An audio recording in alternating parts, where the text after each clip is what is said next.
આપ સૌનું ખૂબ ખૂબ હૃદયપૂર્વકનું સ્વાગત છે ઇસ્કોન મેંગલુરુ શ્રી શ્રી રાધા ગોવિંદ મંદિર કુલાઈ તરફથી ચાલતા ભક્તિ શાસ્ત્રીના આ સેશનમાં જેમાં આપણે ચર્ચા કરી રહ્યા છીએ અધ્યાય નંબર 2 ગીતાનો સાર. અધ્યાયની શરૂઆત કરતા પહેલા ભગવાન શ્રી શ્રી રાધા ગોવિંદજીના ચરણોમાં ખૂબ ભાવપૂર્વક પ્રેમપૂર્વકની પ્રાર્થના આપણે બધા સાથે મળીને અર્પણ કરીશું. મંગલાચરણથી શરૂઆત કરીશું. ઓમ અજ્ઞાનતિમિરાન્ધસ્ય ज्ञानाञ्जनशलाकया चक्षुरुन्मिलितं येन तस्मै श्रीगुरुवे नमः. श्रीचैतन्यमनोभीष्टं स्थापितं येन भूतले स्वयं रूपः कदा मह्यं ददाति स्वपदान्तिकम्.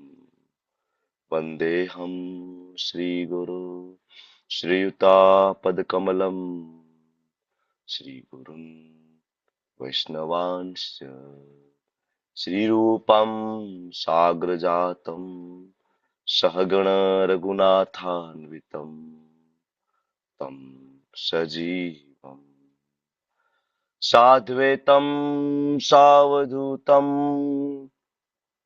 परिजन सहितं कृष्ण चैतन्य देवं श्री राधा कृष्ण पादान् सहगण ललिता श्री विशाखान्वितांश्च. हे कृष्णा करुणा सिंधु दीनबंधो जगत्पते गोपेश गोपिका कांत राधा कांत नमस्तुते. तप्त कांचन गौरांगी श्री राधे वृंदावनेश्वरी वृषभानुसुते देवी प्रणमामि हरिप्रिये. वाञ्छाकल्पतरुभ्यश्च कृपा सिन्धुभ्य एव च पतितानां पावनेभ्यो वैष्णवेभ्यो नमो नमः. नमो विष्णुपादाय कृष्णपृष्ठाय भूतले श्रीमते भक्तिवेदान्त स्वामिनिति नामिने. नमस्ते सारस्वते देवे गौरवाणी प्रचारिणे निर्विशेषा शून्यवादी पाश्चात्यादेशतारिणे. जय श्री कृष्ण चैतन्य प्रभु नित्यानंद श्री अद्वैत गदाधर श्रीवासादि गौर भक्त वृंद. हरे कृष्णा कृष्ण कृष्णा हरे हरे हरे राम राम राम हरे हरे. हरे कृष्ण प्रभु जी दंडवत प्रणाम. हरे हरे कृष्णा प्रभु जी कृष्ण दंडवत प्रणाम. विक्रमी हरे कृष्ण कृष्ण प्रभु प्रभु जी दंडवत वेलकम. प्रणाम. हरे कृष्ण प्रभुजी दंडवत प्रणाम. આપ સૌનું ખૂબ ખૂબ હૃદયપૂર્વકનું સ્વાગત છે. વેલકમ.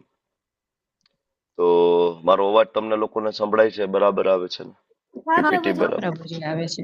ક્લિયર આવે છે અવાજ. થોડોક અવાજ ભારે થઈ ગયો છે યાત્રાના કારણે. યાત્રામાં ગયા હતા ને એટલે યાત્રામાં હા ગયા હા હતા એટલે પ્રભુજી. થોડું શરદી ને થોડું અવાજ ભારે ને એવું થઈ ગયું છે. બરાબર, તો થોડું મને સહન કરજો. તો આજનો જે દિવસ છે એ ગૌડિયા વૈષ્ણવ પરંપરા માટે ખૂબ મહત્વનો દિવસ છે. શું છે આજના દિવસે? ચૈતન્ય મહાપ્રભુનો ચૈતન્ય પ્રાગટ્ય મહાપ્રભુનો પ્રાગટ્ય દિવસ. દિવસ છે. ભગવાન શ્રી ચૈતન્ય મહાપ્રભુનો આજે પ્રાગટ્ય દિવસ છે. આપણા માટે ઇવન જન્માષ્ટમી કરતા પણ આ વધારે મહત્વનો દિવસ છે ગૌડિયા વૈષ્ણવ પરંપરા માટે. કારણ કે કળિયુગની અંદર ભગવાન શ્રી કૃષ્ણ ચૈતન્ય મહાપ્રભુ તરીકે પ્રગટ થયા ને ખુલ્લા હૃદયથી ને છૂટા હાથે કૃષ્ણ પ્રેમ વહેંચ્યો છે. ભગવાનના જેટલા પણ અવતાર ઇન્કાર્નેશન થયા, પછી રામા અવતાર હોય, વરાહ નરસિંહ અવતાર હોય, બરાબર, ભગવાનના જેટલા સત્યાવેશ અવતાર થયા, અંશ અવતાર, કલા અવતારો થયા, બરાબર, એ બધા જ અવતારોમાં ભગવાન શ્રી કૃષ્ણ ચૈતન્ય મહાપ્રભુ સ્વરૂપે પ્રગટ થયા ધરાધામ ઉપર આજથી 500 વર્ષ પહેલા 1486માં બંગાળની ધરતી ઉપર નવદીપ માયાપુર ધામની અંદર એકમાત્ર મિશન લઈને આવ્યા હતા, બધાનો ઉદ્ધાર કરવો છે. કોઈને રિજેક્ટ નથી કરવા, બધાનો ઉદ્ધાર કરવો છે અને બધાને ભગવત ધામ લઈ જવા છે. ભગવાન શ્રી ચૈતન્ય મહાપ્રભુ વિશે થોડી આજે ચર્ચા કરીશું આપણે, અને પછી આપણે આજના સેશન તરફ આગળ વધવાના છીએ, જેથી તમે થોડા પરિચિત થઈ શકો. તો 5000 વર્ષ પહેલા ભગવાન શ્રી કૃષ્ણચંદ્ર દ્વાપર યુગના અંતે આ ધરાધામ ઉપર પ્રગટ થયા, બરાબર, બાળ લીલાઓ કરી, અને ભગવાનના જેટલા પણ અવતારો થયા એમાંના આ એક અવતાર ભગવાન શ્રી કૃષ્ણ સ્વયં પોતે, એમાં એને ભગવત તત્વ ભરી ભરીને પ્રદર્શિત કર્યું. ભગવાનના બીજા જેટલા પણ અવતારો, આગળ રામા અવતાર તરીકે ભગવાન આવ્યા હતા, તો રામા અવતારમાં ભગવાને પોતાનું ભગવત તત્વ પ્રદર્શિત નહોતું કર્યું, ભગવાને વિશ્વરૂપ નહોતું બતાવ્યું, ભગવાને કોઈ શક્તિઓ નહોતી બતાવી, બરાબર. રાવણ સાથે યુદ્ધ થયું તો ભગવાને ખૂબ મહેનત દેખાડી, રામચંદ્રજી કરવાની જરૂર નહોતી એને, પણ દેખાડી, કારણ કે માનવ લીલા કરી રહ્યા હતા. રામચંદ્રજીનો જે અવતાર છે એ અનુકરણીય અવતાર છે, બરાબર. તો આપણે અનુકરણ કરી શકાય કે કેવી રીતના એક સારા પતિ તરીકે જીવન જીવી શકાય, બરાબર, કેવી રીતના એક સારા દીકરા તરીકે, એક સારો ભાઈ કેવો હોય, બરાબર, એક સારો શિષ્ય કેવો હોય, એક સારો રાજા કેવો હોય. તો રામચંદ્રજીનું જીવન માનવ લીલા દર્શાવી અને આપણને અનુકરણીય એમને એમનું પાત્ર પ્રેઝન્ટ કર્યું આપણી સામે. અને એ જ રામચંદ્રજી એ સ્વયં કૃષ્ણચંદ્ર દ્વાપર યુગમાં પ્રગટ થયા, અને એમાં એને ખૂબ ભગવત તત્વ પ્રદર્શિત કર્યું. નાનપણથી માતાના ગર્ભમાં હતા ત્યારથી જ ભગવાન ચતુર્ભુજ સ્વરૂપે પ્રગટ થયા. મથુરાની જેલમાં જન્મ થયો, બધા સિપાહીઓને સુવડાવી દીધા, બરાબર, અને એ ગોકુળ જતા રહ્યા. નાનપણથી જ લીલાઓ કરી. 6-7 દિવસના હતા અને વિશાળ કાય પૂતનાનો વધ કર્યો, ઘણા બધા રાક્ષસોનો સંહાર કર્યો. 11 વર્ષના થયા ત્યાં સુધીમાં લગભગ અનેક રાક્ષસોનો સંહાર થયો, પણ આ એક પણ રાક્ષસોનો સંહાર કરવા માટે ભગવાને કોઈ શસ્ત્રનો ઉપયોગ કર્યો નહોતો, કોઈ પણ શસ્ત્રનો ઉપયોગ કર્યો નથી. 11 વર્ષ વૃંદાવનમાં રહ્યા પછી ભગવાન ગયા મથુરા અને કંસનો વધ કર્યો. હવે આ જે કંસ, એના એક હાથની અંદર 10,000 હાથીનું બળ હતું. કંસ એટલે મહાશક્તિશાળી દાનવ હતો, બરાબર, જેની સામે ઇન્દ્ર આદિ દેવતાઓ સલામ ભરતા, બરાબર, અને જેના કારણે ત્રણેય લોક ધ્રુજતું. આવો કંસને મારવા માટે ભગવાને ખાલી એક મુકાનો ઉપયોગ કર્યો હતો. કોઈ શસ્ત્રનો ઉપયોગ નથી, કોઈ સેનાની જરૂર નથી, કોઈ ઇન્સ્ટ્રુમેન્ટ, કઈ નહીં, નથિંગ એલ્સ. ખાલી એક મુકો માર્યો અને કંસના રામ રમી ગયા, કાર્યક્રમ પૂરો થઈ ગયો. ભગવાને ભગવદ્ ગીતા આપી, ભગવાને વિશ્વરૂપ દર્શન બતાવ્યું, બરાબર. બીજા એક પણ અવતારમાં ભગવાને આ બધા ભગવત તત્વ પ્રદર્શિત નહોતા કર્યા, કારણ કે ભગવાન કૃષ્ણચંદ્રને ખબર હતી કે કળિયુગનો સમય આવી રહ્યો છે, કેટલા લેહ ભાગુ તત્વો આવશે જે પોતાને ભગવાન તરીકે ઘોષિત કરશે. તો મારે મારા બાળકોને કહેવું પડશે કે હું જ ભગવાન છું, બરાબર, હું જ તમારો પિતા છું, તમે બધા મારા બાળકો છો, તમે ખોટી જગ્યાએ ફસાણા છો અને યોગ્ય રસ્તા ઉપર તમે આવી જાઓ. મારે આ વખતે કેવું પડશે. રામા અવતારમાં રામચંદ્રજીએ કહ્યું નથી ખુલીને કે હું ભગવાન છું. રામચંદ્રજીએ ભગવત તત્વ એટલું પ્રદર્શિત નથી કર્યું. ખાલી સમુદ્ર જયારે રસ્તો નહોતો આપતો ત્યારે સમુદ્રની સામે થોડી લાલ આંખો કરી હતી રામચંદ્રજીએ, બાકી કોઈ ખાસ ભગવત તત્વ રામાયણની અંદર ભગવાન રામચંદ્રજીએ પ્રદર્શિત નથી કર્યું. પણ કૃષ્ણચંદ્રજીએ નાનપણથી લઈને બધી જ લીલાઓમાં પોતાનો ભગવાન હોવાનું પ્રમાણ એને આપ્યું છે, કારણ કે આપણે ભટકી ના જઈએ. ભગવદ્ ગીતા આપી કૃષ્ણએ આપણને કહ્યું, સર્વ ધર્માન પરિત્યજ્ય મામ એકમ શરણમ વ્રજ અહમ ત્વામ સર્વ પાપેભ્યો મોક્ષયિષ્યામિ મા શુચઃ. ભગવાને કીધું બધા ધર્મોને છોડો, મારા શરણે આવી જાઓ. પણ આપણે ઊંધું કર્યું, આપણે કૃષ્ણના શરણે ના ગયા ને આપણે સેંકડો અલગ અલગ પ્રકારના મત પંથ બનાવીને બેસી ગયા અને ધીમે ધીમે કૃષ્ણની વાત બાકી કરી દીધી, બરાબર. ત્યારે ભગવાન કૃષ્ણ સ્વયં વિચારે છે કે મારા બાળકોને મેં ભગવદ્ ગીતા આપી, ભગવદ્ ગીતામાં મેં ખુલ્લા હૃદયથી કહ્યું કે હું જ તમારો પિતા છું, તમે મારા બાળકો છો, અહમ, બરાબર, અહમ સર્વસ્ય પ્રભુઓ, તમે બધા મારામાંથી ઉત્પન્ન થયા છો. પણ ભક્તિ કરવાનું મેં કહ્યું, સતતમ કીર્તયંતો મામ, મારા નામનું કીર્તન કરો, મન મના આભો મદ ભક્તો મધ્યાજી મામ નમસ્કરો, મારામાં મન લગાડો, મને નમસ્કાર કરો. પણ આપણે કોઈ કર્યું નહીં. આપણે ભગવદ્ ગીતા સમજી શક્યા નહીં. ત્યારે ભગવાન વિચાર કરે છે કે મારે પોતે ભક્ત બની અને મારે પ્રેક્ટિકલ પ્રેઝન્ટેશન આપવું પડશે, બરાબર, ભક્તિનું. બરાબર. તો ભગવાન શ્રી ચૈતન્ય મહાપ્રભુ આ ધરાધામ ઉપર શ્રી અદ્વૈત આચાર્યની કૃપાથી આ ધરાધામ ઉપર પ્રગટ થયા. અદ્વૈત આચાર્ય એટલે બીજું કોઈ નહીં, મહાવિષ્ણુ અને ભગવાન મહાદેવ સદાશિવનું કમ્બાઇન ઇન્કાર્નેશન અદ્વૈત આચાર્ય. બરાબર. એમના કહેવાય કે વિનંતીથી ભગવાન શ્રી ચૈતન્ય મહાપ્રભુ 8 થી 500 વર્ષ પહેલા બંગાળના નવદીપ ધામ માયાપુરમાં પ્રગટ થયા. જગન્નાથ મિશ્ર અને માતા સચીદેવીને ઘરે ભગવાન ચૈતન્ય પ્રગટ થયા. લીમડાના ઝાડની નીચે એનો જન્મ થયો હોવાના કારણે નાનપણથી એ નિમાઈ તરીકે ઓળખાતા હતા. બરાબર. અને એનો શરીરનો કલર છે એ સોનેરી ગોલ્ડન કલર હતો. ગૌરાંગા એટલે ગૌરાંગ તરીકે ઓળખાયા. બાળપણથી જ અત્યંત તેજસ્વી અને અલ્પ આયુમાં જેને ન્યાય અને વ્યાકરણના શાસ્ત્રોમાં નિપુણતા મેળવી હતી એટલે નિમાઈ પંડિત તરીકે ઓળખાયા. બરાબર. થોડા મોટા થયા, ગયા પોતાના પિતાજીનું શ્રાદ્ધ માટે ગયા નામની જે જગ્યા છે ત્યાં ગયા અને પિતાજીનું શ્રાદ્ધ કર્યું અને તેમની મુલાકાત ઈશ્વરપુરી સાથે થઈ. શ્રીપાદ ઈશ્વરપુરી મહારાજ કી જય. એમની સાથે એમની મુલાકાત થઈ અને ત્યાં એમને ગોપાલ મંત્રની દીક્ષા આપવામાં આવી ભગવાન શ્રી ચૈતન્ય મહાપ્રભુને. દીક્ષા પછી જીવન એમનું પરિવર્તન. સ્વયં ભગવાન છે. તમને ખબર છે શ્રી ચૈતન્ય મહાપ્રભુ એટલે કે શ્રી કૃષ્ણ ચૈતન્ય, રાધા કૃષ્ણ નાહી અન્ય. ચૈતન્ય ચરિતામૃતની અંદર કૃષ્ણદાસ કવિરાજ ગોસ્વામી સમજાવે છે. બરાબર. તો આ હું તમને એક્સટર્નલ ભાવ ભગવાનનો પ્રગટ થવાનું સમજાવું છું. ઇન્ટરનલ ભાવ કંઈક જુદો છે. ચૈતન્ય ચરિતામૃત આદિ લીલા વાંચશો, શરૂઆતના ચેપ્ટર્સ આનાથી ભરેલા છે કે ચૈતન્ય મહાપ્રભુ શું કામ અહીંયા પ્રગટ થયા છે. આ હું તમને એક એક્સટર્નલ ભાવ સમજાવી રહ્યો છું. એક્સટર્નલ કારણ શું હતું ચૈતન્ય મહાપ્રભુનું આવવાનું. ઇન્ટરનલ કારણ 3 બીજા છે. પછી આપણે ક્યારેક એના વિશે ચર્ચા કરીશું. તો દીક્ષા થઈ અને પત્ની સાથે રહેતા હતા. બરાબર. એમને 2 પત્ની વિષ્ણુપ્રિયા અને લક્ષ્મીપ્રિયા. બરાબર. અને 24 વર્ષની ઉંમરે એમને સંન્યાસ લઈ લીધો ભગવાન શ્રી ચૈતન્ય મહાપ્રભુએ.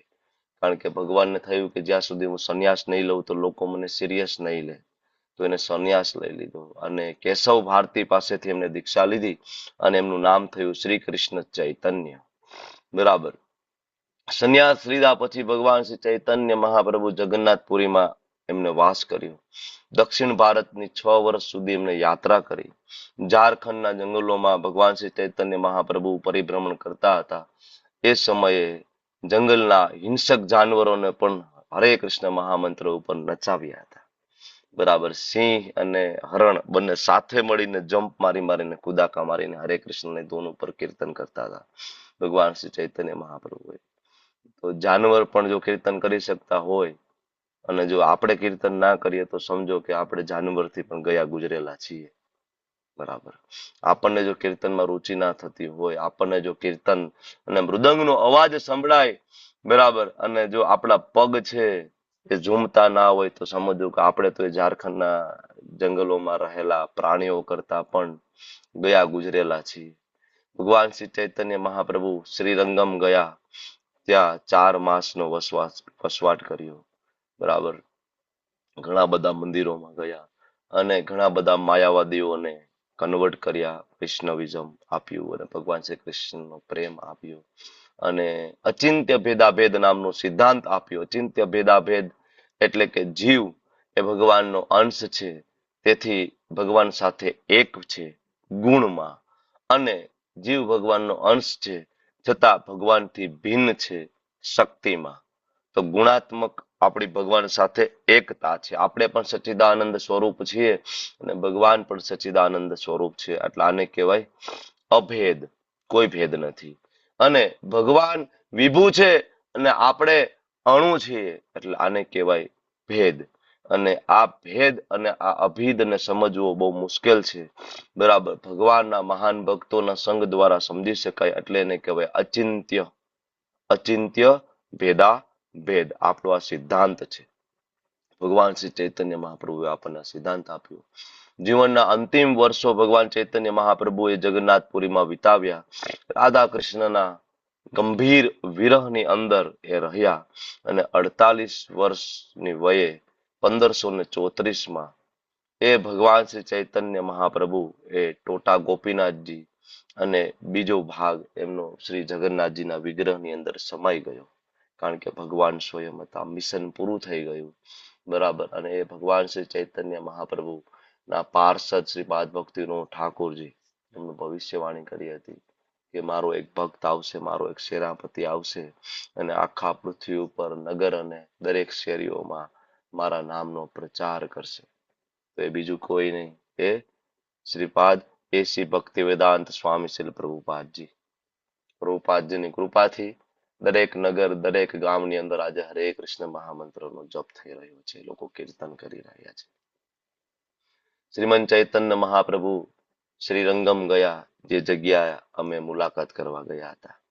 અમે હમણાં જ યાત્રા કરીને આવ્યા અને તમારા બધાના આશીર્વાદથી અમને આ યાત્રામાં જવાનું સૌભાગ્ય પ્રાપ્ત થયું. તમારા બધાની પ્રાર્થનાથી, તમારા બધા વૈષ્ણવોની કૃપાથી અમે યાત્રામાં જઈ શક્યા. અને યાત્રામાં અમે તમને બધાને ખૂબ યાદ કર્યા.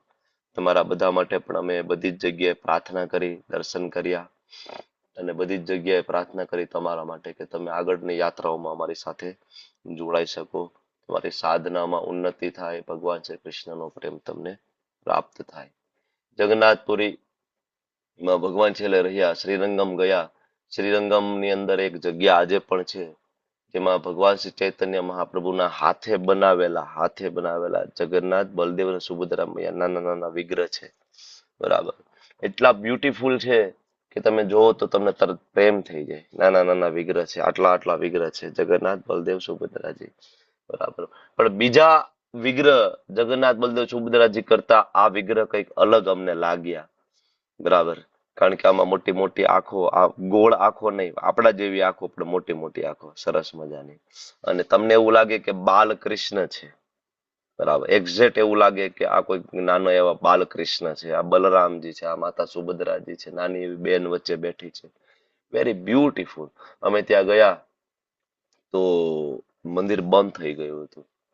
સાંજનો સમય થઈ ગયો હતો કારણ કે અમારે થોડું લેટ થઈ ગયું. બીજા મંદિરેથી દર્શન કરતા કરતા ત્યાં પહોંચ્યા. તો અમે જગ્યાના દર્શન કરવા ગયા હતા અને અમે જગ્યાને દંડવત પ્રણામ કર્યા જ્યાં ભગવાન શ્રી ચૈતન્ય મહાપ્રભુ 4 મહિના સુધી રોકાયા હતા. પછી અમને થયું કે હવે તો અમને આજે વિગ્રહના દર્શન નહીં થાય, મંદિરમાં અંદર જવા તો નહીં મળે કારણ કે પૂજારી તો જતા રહ્યા છે લોક મારીને મંદિર બહારથી. થોડી વાર થયું અને ભગવાન શ્રી ચૈતન્ય મહાપ્રભુની અપાર કૃપા અમારા ઉપર વરસાણી અને પૂજારી ત્યાં અચાનક જ આવી ગયા ચાવી લઈને. બરાબર. કે ભાઈ તમારા લોકોને દર્શન કરવા છે? તમે કીધું હા અમારે દર્શન કરવા છે, અમારું થોડું આવવામાં લેટ થઈ ગયું.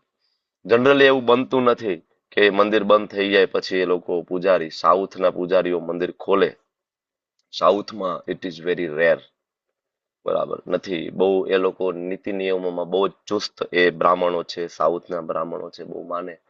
પણ ખબર નહીં ક્યાંથી એ પૂજારી તરત અમારી બધાની વચ્ચે પ્રગટ થયા, ચાવીનો જુડો લઈ અને મંદિર ખોલ્યું અને અમને બધાને ભગવાન શ્રી જગન્નાથ, બલદેવ, સુભદ્રા મૈયાના દર્શન થયા અને જગ્યાના અમને બધાના દર્શન થયા અને અમે ખૂબ કીર્તન કર્યું. એ જગ્યાએ ખૂબ કીર્તન કર્યું. 3 અલગ અલગ ભક્તો દ્વારા ત્યાં કીર્તન થયું અને જેટલા પણ ભક્તો આવ્યા હતા એ બધા જ ભક્તો છે એ જમ્પ કરીને કીર્તન કરી રહ્યા હતા એ જગ્યાએ.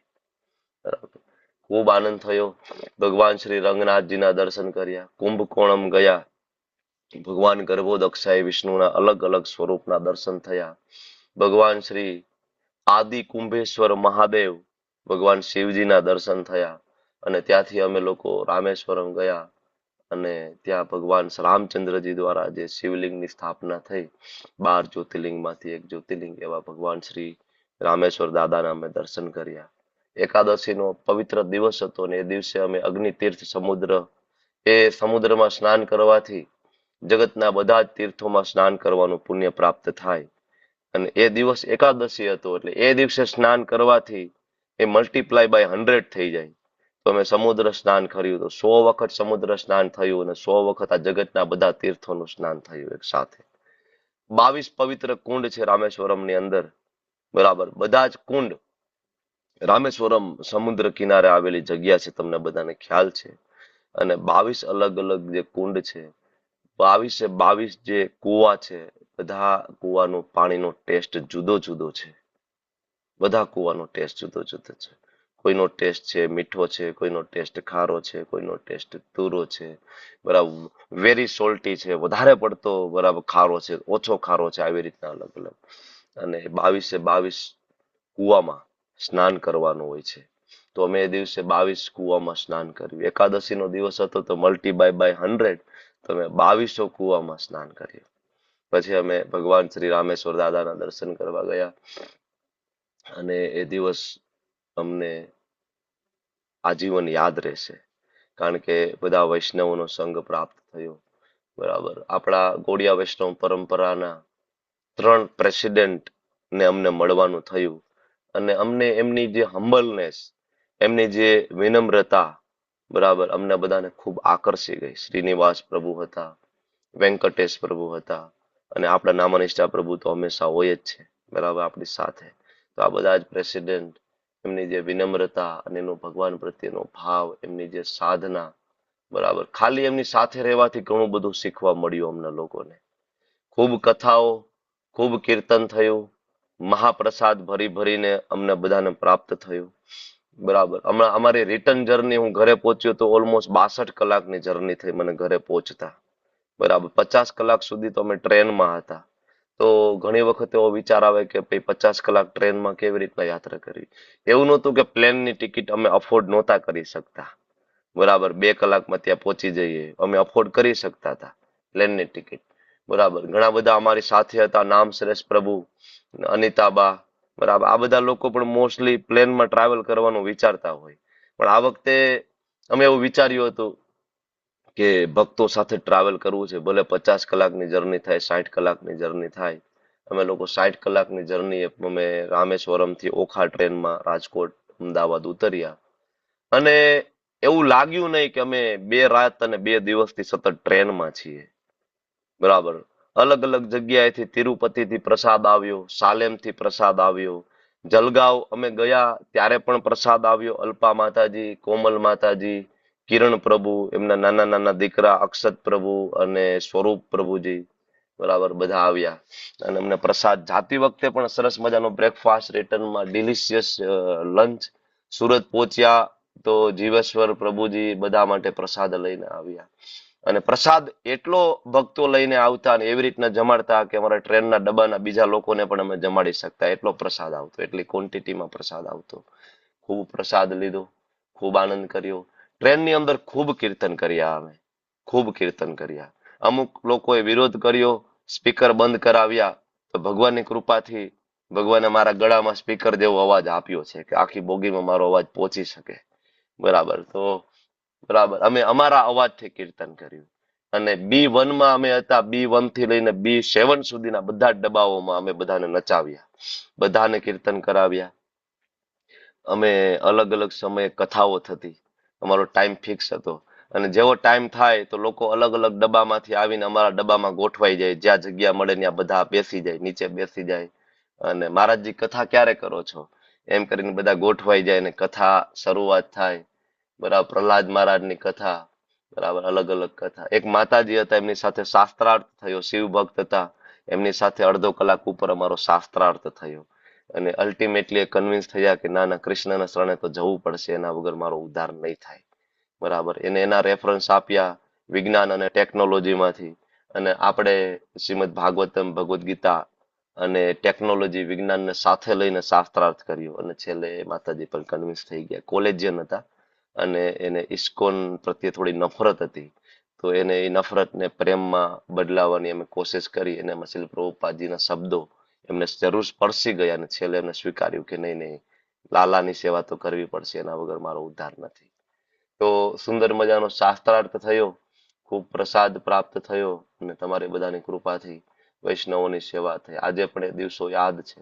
જ્યારે પણ યાત્રામાં જઈએ તો ભગવાન કહે છે કે કાલોસ્મી, હું કાલ છું. અને ખરેખર એમને અનુભવ થાય કે ભગવાન છે ત્યારે સમયને થંભાવી દેતા હોય છે. અમને 8 દિવસ 10 દિવસ અમને યાદ નથી કે દિવસે કઈ તારીખ હતી કે કયો વાર હતો. અમને ખબર નથી આજ સોમવાર છે, મંગળવાર છે કે બુધવાર છે, આજે કઈ તારીખ છે. અમે અહીંયા આવ્યા ત્યારે અમને ખબર પડી કે માર્ચ મહિનાની શરૂઆત થઈ ગઈ છે અને હવે ફરીથી ક્લિનિકે હોસ્પિટલે પણ જવાનું છે. મહિનો બદલી ગયો છે. બાકી અમને કઈ યાદ નથી. અમે જ્યાં સુધી ત્યાં રહ્યા કઈ ખબર નથી. બરાબર. સવારે 3:30 વાગ્યાથી અમારી દિનચર્યા શરૂ થાય અને આપણા ગુજરાતી ભક્તોએ ખૂબ સેવા કરી. બધા જ માતાજીઓ, બધા જ પ્રભુજીઓ, ઇન્ક્લુડિંગ ઓલ, વિશાલ પ્રભુજી, પાર્થ પ્રભુજીની stamina, it's unbeatable stamina. Parth પ્રભુજીની, વિશાલ પ્રભુજીની સ્ટેમિના અનબીટેબલ. અને બધા જ માતાજીઓ, પછી એ સુરક્ષા માતાજી હોય કે પછી દીપેશ્વરી હોય, બધા જેટલા પણ senior and junior all Vaishnav, even નવા હમણાં આપણી સાથે જોડાયા એવા નિલેશ ગાંધી પ્રભુ પણ દુબઈથી સ્પેશિયલી અમને મળવા માટે આવ્યા હતા. એ સેવા પણ ખૂબ અપરંપાર. બધા બરાબર. ઇવન જે ઓલ્ડ એજ વાળા હતા એનેથી પણ જેટલી સેવા થાય, જે સેવા થાય એ સેવામાં લાગેલા હતા. ગુજરાતી ટીમનું ભારોભાર વખાણ કરવામાં આવ્યા નામનિષ્ઠા પ્રભુજી અને ઇવન એમના માતા પિતા દ્વારા. તો ગુજરાતી ટીમનું આપણને ગર્વ છે કે આપણે સેવામાં હંમેશા મોખરે છીએ. અને આ જે મેમરી એ ક્યારે ભૂલી ના શકાય. આજ સવારે મને કોમલ માતાજીનો ફોન આવ્યો કે પ્રભુજી, એનો નાનો દીકરો છે, એનું નામ સ્વરૂપ છે, હજી નાનો 3-3 વર્ષનો છોકરો છે. હજી ભગવાન કૃષ્ણની કૃપાથી જ એમનો જન્મ થયો હતો સ્વરૂપનો. આજ સવારે મને ફોન આવ્યો કે પ્રભુજી કે આ સ્વરૂપ અત્યારે યાદ કરે છે કે હાલો કે મામા પ્રભુજી આવ્યા છે ને કે એને આપણે જમવાનું દઈ આવીએ કે મમ્મી કે હાલ નહીં કે પરમ દિવસે તો ગયા હતા પૂર્ણ પૂરીને બધું બનાવીને, તો આજે કે મામા પ્રભુજી કે ભૂખ્યા નહીં થયા હોય કે ચાલો કે આપણે દઈ આવી. એને એમ કે હું રોજ ત્યાં આવવાનું હોઈશું જલગાંવના સ્ટેશન ઉપર અને મને કે હાલો કે આપણે જમવાનું દઈ આવીએ. તો બહુ યાદ કરે, ભક્તો યાદ કરે, અમે એમને યાદ કરીએ. તો યાત્રાનો જે અનુભવ છે એ શબ્દોમાં વર્ણવવામાં શક્ય નથી. બરાબર. બધા જ વૈષ્ણવો, તમિલ ટીમ છે એ યાત્રા લીડ કરી રહી હતી. માતાજીઓ ખૂબ સરસ લીડ કરી અને ઇટ્સ અ ચેલેન્જિંગ યાત્રા, સામાન્ય યાત્રા નહોતી. શ્રીરંગમમાં જાઓ, બરાબર, ત્યાંથી ફરી તમે બાય ટ્રેન કુંભકોણમ જાઓ, બરાબર, ત્યાં ફરો, વળી પાછા લગેજ બધા પેક કરો, વળી રામેશ્વરમમાં ચેક ઇન કરો. એક યાત્રાની અંદર 3 અલગ અલગ હોટેલમાં ચેક ઇન ચેકઆઉટ કરવાના, બરાબર, 3-4 અલગ અલગ વ્હીકલ દ્વારા તમારે ટ્રાવેલ કરવાનું. કે બહુ મોટી ચેલેન્જ છે. એક જગ્યાએ પહોંચી ગયા ત્યાં 10 દિવસ રોકાવાનું હોય, ચેક ઇન અને સીધું ચેક આઉટ, તો એ ઈઝી છે. પણ એક જ યાત્રામાં 3 હોટલો બદલાવી એટલું સહેલું નથી. બધી જગ્યાએ હોટેલ, બરાબર, બધી જગ્યાએ પ્રસાદમની વ્યવસ્થા કરવાની, ઇટ્સ વેરી ચેલેન્જિંગ. અને ભગવાનના ભક્તો, નામનિષ્ઠા પ્રભુજી અને શ્રીધર પ્રભુના નેતૃત્વ હેઠળ આ યાત્રા છે ખૂબ સરસ રીતના સંપન્ન થઈ અને અમે બધાએ ખૂબ આનંદ કર્યો અને તમારા બધા માટે પ્રાર્થના કરી કે તમે બધા પણ આવી યાત્રામાં જરૂરથી જોડાઓ. યાત્રામાં આવવાથી આપણી ભક્તિમાં બુસ્ટ થાય છે તરત જ. બરાબર. યાત્રા છે એ આપણને રિચાર્જ કરે છે. વર્ષમાં 2 યાત્રા કરવી જોઈએ. ભગવાનના ભક્તો વૈષ્ણવો સાથે આપણે સંગ કરવો જોઈએ. ઘણા બધા ભક્તો બીમાર હતા તો પણ એ ખૂબ સેવા કરી રહ્યા હતા. બરાબર. ઘણા બધાને ઇવન ત્યાં આવીને એટલા બીમાર થઈ ગયા હતા કે ત્યાં હોસ્પિટલાઇઝ કરવા પડ્યા હતા, બાટલા ચડાવવા પડતા હતા. બરાબર. છતાં સવારમાં બાટલા ચડતા હોય ને બપોર પછી એ માતાજી ફરીથી સેવામાં લાગી ગયા હોય. બરાબર. તો આ બધું આપણને જોવા મળે કે કોઈ પણ પરિસ્થિતિમાં સેવા ના છોડવી જોઈએ, ભગવાનની ભક્તિ ના છોડવી જોઈએ, યાત્રામાં જોવા મળે. તો આવો યાત્રાનો અનુભવ લઈ અને એમાં આવ્યા, એમાંથી થોડા શબ્દો તમારી સાથે શેર કર્યા. અને આ બધું ભગવાન શ્રી ચૈતન્ય મહાપ્રભુની કૃપાથી પ્રાપ્ત થયું અને એ શ્રીરંગમ ધામના અમને દર્શન થયા, જે ભગવાન શ્રી શ્રીમંત ચૈતન્ય મહાપ્રભુ 4 મહિના રોકાણા હતા. શ્રીમંત ચૈતન્ય મહાપ્રભુ કી જય. તમે બધા આજે ઉપવાસ કર્યા હશે, બરાબર ને? તમારી શક્તિ પ્રમાણે કોઈ નિર્જલા કર્યા હોય, કોઈ સજલા કર્યા હશે, બરાબર, કોઈ સફલા કર્યા હશે. પણ આજના જ્યારે ચંદ્ર ઉદય થાય સાંજે ત્યાં સુધી આજે ફાસ્ટિંગ કરવું જોઈએ. ફાસ્ટિંગ ટીલ મૂનરાઈઝ, બરાબર. અને ભગવાનને ખૂબ ગમે છે. ભગવાન માટે થોડું તપ કર્યું હોય તો ભગવાન યાદ રાખે છે અને ખૂબ ગમે છે. તો આજના સેશન તરફ આપણે આગળ વધશું. બીજી કઈ તમારી ચર્ચાઓ હશે તો જરૂરથી આપણે ચર્ચા કરીશું આ સેશનના અંતે.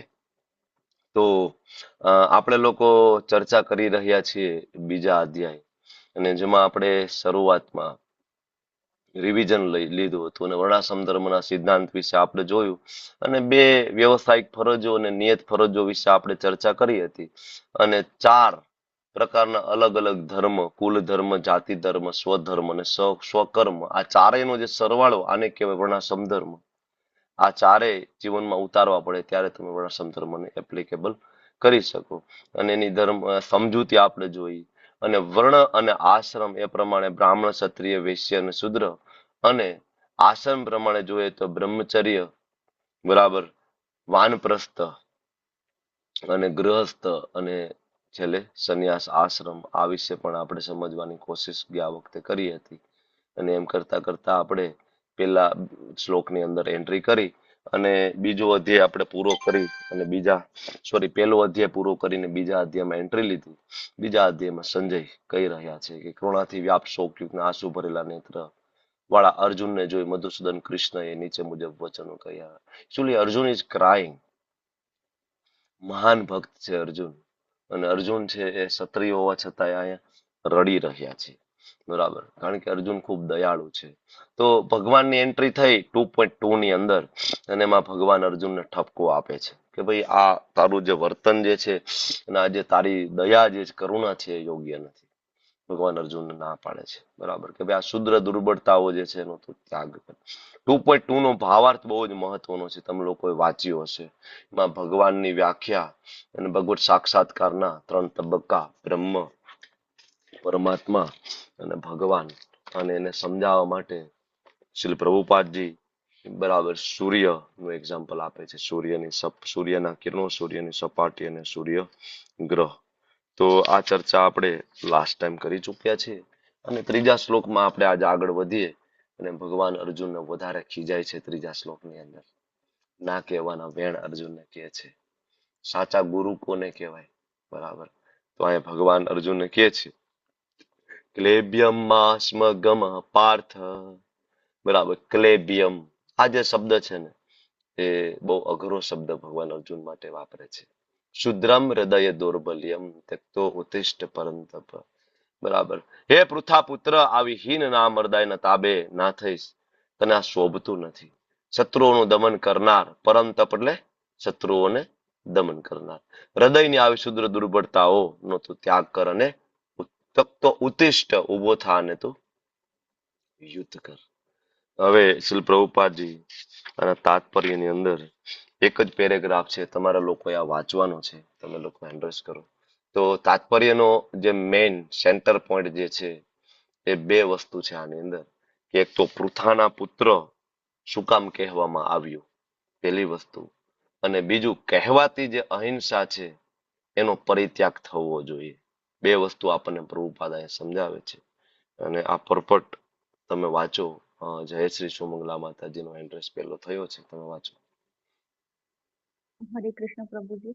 હરે ભાવાર્થ બાય કૃષ્ણ. શ્રીલ પ્રભુપાદની જય. હે પૃથા પુત્ર, આવી હીન નામરદાયને તાબે ના થઈ, અને તે શોભતી નથી. હે શત્રુઓનું દમન કરનાર, હૃદયની આવી શુદ્ર દુર્બળતાનો ત્યાગ કર અને ઉભો થા. અર્જુનને પૃથાના પુત્ર તરીકે સંબોધવામાં આવ્યો છે. પૃથા કૃષ્ણના પિતા વસુદેવજીના બહેન હતા. તેથી અર્જુનને કૃષ્ણ સાથે લોહીની સગાઈ હતી. જો ક્ષત્રિયોનો પુત્ર લડવાનો નન્નો ભણે એટલે પીછેહટ કરે તો તે નામ માત્રનો ક્ષત્રિય છે, અને જો બ્રાહ્મણ પુત્રનો પુત્ર અપવિત્ર કાર્ય કરે તો તે પણ નામ માત્રનો બ્રાહ્મણ છે. આવા ક્ષત્રિયો તથા બ્રાહ્મણો તેમના પિતાના કુપુત્ર હોય છે. તેથી કૃષ્ણ ઈચ્છતા ન હતા કે અર્જુન એક ક્ષત્રિયનો અયોગ્ય પુત્ર બને. અર્જુન કૃષ્ણનો અત્યંત ગાઢ મિત્ર હતો અને કૃષ્ણ તેને રથ પર પ્રત્યક્ષ રીતે માર્ગદર્શન આપી રહ્યા હતા. પરંતુ આ બધા જમા પાસા હોવા છતાં જો અર્જુન યુદ્ધનો પરિત્યાગ કરે તો તે અત્યંત અકીર્તિકર કાર્ય થશે. માટે કૃષ્ણએ અર્જુનને કહ્યું કે અર્જુનમાં આવી વૃત્તિ તેના વ્યક્તિત્વ માટે શોભાસ્પદ નથી. અર્જુને કદાચ દલીલ કરી હોત કે તે પરમ પૂજ્ય ભીષ્મ તથા સ્વજનો પ્રત્યેના ઉદાર દ્રષ્ટિકોણને કારણે યુદ્ધ ક્ષેત્ર છોડવાનો હતો, પરંતુ કૃષ્ણ આવી ઉદારતાને કેવળ હૃદયની દુર્બળતા જ માને છે. આવી મિથ્યા ઉદારતાને કોઈ શાસ્ત્ર માન્યતા આપતું નથી. માટે કૃષ્ણના પ્રત્યક્ષ માર્ગદર્શન હેઠળ રહેલા અર્જુન જેવા પુરુષે આવી ઉદારતા અથવા કહેવાતી અહિંસાનો પરિત્યાગ કરવો જોઈએ. હરે કૃષ્ણ. થેન્ક યુ માતાજી, ખૂબ ખૂબ ધન્યવાદ. તો છેલ્લો જે સ્ટેટમેન્ટ પ્રભુપાદ આપે છે કે કહેવાતી અહિંસાનો પરિત્યાગ કરવો જોઈએ. પ્રભુપાદ જે સ્ટેટમેન્ટ આપે છે આવા સ્ટેટમેન્ટ કોઈ નથી આપ્યા, બરાબર. આપણે તો ભારતની અંદર, બરાબર, એક કહેવાતા મહાત્માએ આપણા બધાના હૃદયમાં ઠૂસી દીધું કે અહિંસા પરમો ધર્મ. બરાબર, પણ આ શ્લોક તો અધૂરો છે. બરાબર, પૂરો શ્લોક તો એ છે ધર્મ હિંસા તથૈવ ચ. અહિંસા પરમો ધર્મ બરાબર છે, પણ ધર્મની રક્ષા કરવા માટે જ્યાં હિંસાની જરૂર પડે હિંસા જરૂરી છે. હાથમાં ભગવદ્ ગીતા લઈને મહાત્મા ગાંધી ફરતા હતા અને સંદેશ આપતા હતા અહિંસાનો, પણ ભગવદ્ ગીતાના દરેક ચેપ્ટરની અંદર ભગવાન અર્જુનને કહે છે કે અર્જુન ઉભો થા ને આ બધાના ગળા કાપી નાખ. બરાબર, અને એમ કે છે કે ભાઈ અહિંસા પરમો ધર્મ. નો, અહિંસા પરમો ધર્મ બરાબર છે, પણ ધર્મની રક્ષા માટે જ્યાં હિંસાની જરૂર પડે ત્યાં કરવી જોઈએ. એટલે અહીંયા આપણને શ્રીલ પ્રભુપાદજી તાત્પર્યમાં સમજાવે છે કે ભાઈ અર્જુન જન્મથી અને કર્મથી ક્ષત્રિય હતો, ગુણથી ક્ષત્રિય હતો. ક્ષત્રિય લડવાનો નન્નો ભણે પીછેહટ કરે તો નામ માત્રનો ક્ષત્રિય થઈ જાય. ભગવાનને બિલકુલ ગમતું નહોતું મારો ભક્ત છે આગળ જતા કુપાત્ર અથવા કુપુત્ર બરાબર તરીકે ઓળખાય, બરાબર અયોગ્ય ક્ષત્રિય પુત્ર તરીકે ઓળખાય. તો ભગવાન અર્જુનની કેર કરી રહ્યા હતા કે અર્જુન તને આગળથી આવી રીતના ઓળખશે તો મને બિલકુલ નહીં ગમે. બરાબર, આ ઇમ્પોર્ટન્ટ મુદ્દો છે કે ભગવાન કેટલા સારા ટીચર છે. બરાબર, અહીંયા આપણે વાત કરીએ છીએ ભગવાન અહીંયા અર્જુનને ખખડાવે છે, એકચ્યુઅલી શાબ્દિક તમાચો મારે છે. ક્લેબ્યમ માસ્મ ગમઃ પાર્થ. આ જે શબ્દ જે છે ને, બરાબર, એ અર્જુનને ભગવાન તમાચો મારે છે. અને ગુરુનું એકચ્યુઅલી આ કામ છે. બરાબર, જો ગુરુનું કામ છે શિષ્યના અવગુણો શોધીને એનું કહેવાનું કે તારી આ ભૂલ છે, આ ભૂલ છે, આ ભૂલ છે. ગુરુ, પિતા અને ટીચર, આ ત્રણ જે વ્યક્તિ છે એનું કામ છે કે હંમેશા એના શિષ્ય અને એમના પુત્ર, એમના વિદ્યાર્થીની નબળાઈ ક્યાં છે એને કહેવી. એના સારા કામને બહુ ધ્યાને લેવાની જરૂર નથી. બરાબર, પ્રભુપાદ બહુ બધા વખાણ કરતા નહીં ક્યારે એના શિષ્યોના, કારણ કે વખાણ કરવાથી અહંકાર આવી જાય, ગર્વ આવી જાય. બરાબર, પ્રભુપાદ હંમેશા જે નબળાઈઓ હતી બરાબર એને હંમેશા કરેક્ટ કરતા. બરાબર, સેમ વે અહીંયા ભગવાન અર્જુનને હલાવી નાખે એવો શબ્દ વાપરે છે. ક્લેબ્ય એટલે નપુસકતા. બરાબર, નપુસક. ભાઈ અર્જુન તું તો નપુસંક છો, તારો તો સ્ત્રી જેવો વ્યવહાર છે. અર્જુનને ઉકસાવે છે, જેથી અર્જુનના મનમાં આવ્યું ને બરાબર યુદ્ધ નથી કરવું એ ભાવના નીકળે. તો જયારે ભગવાન અર્જુનને કહે છે અર્જુન તું તો નપુસક છો, ક્લેબ્ય, બરાબર, તો અર્જુન મનમાં કે છે કે ના ના હું નપુસક નથી, મને કરુણા છે, મને દયા છે. ત્યારે ભગવાન કે છે કે આવી દયાને છોડો. એટલે ભગવાન કે છે ત્વક્તો ઉત્તિષ્ઠ પરંતપ. હે અર્જુન, એ પરંતપ, જે રિયાલિટી છે એને સમજો અને આવી જે શુદ્ર દુર્બળતા છે એનો ત્યાગ કરો. બરાબર, આ શ્લોકની અંદર ભગવાન બે કામ કરે છે. પેલું અર્જુનને ખીજાય છે, બરાબર, ક્લેબ્ય શબ્દથી, અને બીજું અર્જુનને પ્રેરણા આપે છે બે શબ્દથી, પાર્થ અને પરંતપ. પરંતપ એટલે શત્રુને તપાવીને ફ્રાય કરી નાખે. બરાબર, શત્રુને તપાવીને ફ્રાય કરી નાખે અને મારી નાખે એને કહેવાય પરંતપ. બરાબર, તો બે શબ્દથી. આ શ્લોક ઉપરથી પ્રેક્ટિકલ આસ્પેક્ટ લેવો હોય તો તમે થોડું બ્રેન સ્ટોર્મિંગ કરો કે શું હોઈ શકે. એક બે તમારી પાસેથી પ્રેક્ટિકલ આસ્પેક્ટ સાંભળી અને આપણે આગળ વધીએ. એનીબડી થોડું બ્રેન સ્ટોર્મિંગ કરો કે આમાંથી પ્રેક્ટિકલી એપ્લિકેશન શું છે. ચાલો, ધાર્મી માતાજીનો પેલો હેન્ડ રેસ છે, બોલો. ચાલો પ્રભુજી, આપણે એ જ ધ્યાન રાખવું છે ક્યાં કરુણા બતાવવી જોઈએ ને ક્યાં ના બતાવવી જોઈએ. બધી જગ્યાએ કરુણા ના બતાવી શકાય આપણાથી. Okay okay, thank you. બરાબર, તો હૃદયની જે શુદ્ર દુર્બળતા છે એનો ત્યાગ કરવો જોઈએ. અર્જુન જેને દયા માનતો હતો, કૃષ્ણ એને શુદ્ર હૃદય દુર્બલ એમ કહેતા હતા. જેમ કે આપણે વ્યસનો કરતા હોય, આપણી ખોટી આદતો હોય અને આપણે એમ કહીએ કે ભાઈ હું શું કરું ભાઈ, મારાથી તો છૂટતી નથી ભાઈ, હું તો 30 વર્ષથી તમાકુ ખાઉં છું. બરાબર, તો ભાઈ તો આ શરીર ઉપર દયા ના કરવી જોઈએ, એ ખોટી દયા છે. તો આવી શુદ્ર દુર્બળતાઓનો ત્યાગ કરવો જોઈએ. ઘણા બધા એમ કે ને ભાઈ છોડવું તો છે પણ હું શું કરું, મારું તો મન નથી માનતું, અમારે પાન છોડી દેવું, અમારે માવા છોડી દેવા છે, અમારે દારૂ છોડી. અરે છોડી દેવો છે તો છોડી દો, થોડા દિવસ તકલીફ પડશે તમને આ શરીરની અંદર, પણ આવી દયા દેખાડવાનો કોઈ મતલબ નથી. ધાર્મી માતાજીએ જે મુદ્દો કીધો છે. એનીબડી એલ્સ, બીજા કોઈને કેવું છે કઈ પ્રેક્ટિકલ એપ્લિકેશન્સ આ શ્લોક ઉપરથી? Anybody else? રાજેશ્વરી માતાજી બોલો. હરે કૃષ્ણ પ્રભુજી. પ્રભુ એશિયાની ભૂલો શિષ્યને. તમારો અવાજ બહુ બ્રેક થઈને આવ્યો એટલે બહુ મને સમજાયું નહીં શું કીધું તમે. હા, ગુરુએ હંમેશા શેની ભૂલો બતાવવી જોઈએ ગુરુએ શિષ્યને એની શિષ્યોને હા સુધારવી. હરી બોલ. Thank you. તો આની અંદર એક તો હૃદયની શુદ્ર દુર્બળતાનો ત્યાગ કરવો જોઈએ. બીજું આ નપુસંગતાનો જે અર્થ બરાબર એ માનસિક કાયરતા વિશે વાત કરે છે પ્રભુપાદજી. માનસિક કાયરતા બરાબર. તો ઘણી વખત આપણે પણ ધર્મ માટે લડવાનું થાય ને આપણે એમ કે મારે શું લેવા દેવા એમ કરીને પીછેહટ કરીએ તો આ શ્લોક આપણને શીખડાવે છે કે નહીં નહીં સાચો ભક્ત ક્યારેય કાયર હોતો નથી. બીજું એક શબ્દ છે ઉત્તિષ્ઠ, મતલબ એક સક્રિય ભક્તની વાત થાય છે બરાબર. ભક્તિ એટલે આળસમાં બેસી રહેવું નહીં, ખાલી માળા ફેરવીને જવાબદારીથી ભાગી નહીં જવાનું. અમે લોકો યાત્રામાં ગયા હતા તો સવારથી લઈને રાત સુધી સેવા હોય તો અમે કહી શકીએ કે નહીં નહીં મારી તો 16 માળા બાકી છે, હું આ સેવા નહીં કરું, હું ઓલી સેવા નહીં કરું બરાબર. તો નહીં, ખાલી માળાના બાને તમે સેવાથી ભાગી ના શકો. માળા પણ કરવી પડે ને સેવા પણ કરવી પડે બરાબર. જાગીને પણ માળા કરી લેવી પડે, જાગીને પણ સેવા કરવી પડે. આપણા આચાર્ય શ્રી પ્રભુપાદજી 70 વર્ષની ઉંમરે અમેરિકા ગયા, એકલા ગયા, ખૂબ મુશ્કેલીનો સહારો લીધો, એમને આળસ નહોતી કરી. એટલે બીજું એ કઈ આપણે શીખવા મળે ઉત્તિષ્ઠ શબ્દ ઉપરથી કે ભાઈ આપણે સક્રિય રહેવું જોઈએ બરાબર. અને આપણે પરંતપ શબ્દ ઉપરથી શીખવું જોઈએ કે આપણે પણ આપણા જે અસલી શત્રુ જે અંદર છે ને એના માટે આપણે પરંતપ બનવું જોઈએ. મતલબ એને આપણે કોન્કર કરવા જોઈએ. આપણા શત્રુ કયા છે અંદર? કામ, ક્રોધ, લોભ, મોહ બરાબર. તો એને આપણે જીતવા જોઈએ. આગળનો જે ચોથો શ્લોક છે એમાં અર્જુન ભગવાનને જવાબ આપી રહ્યા છે. અર્જુન ઉવાચ, અર્જુન ભગવાનની સામે દલીલ કરે છે.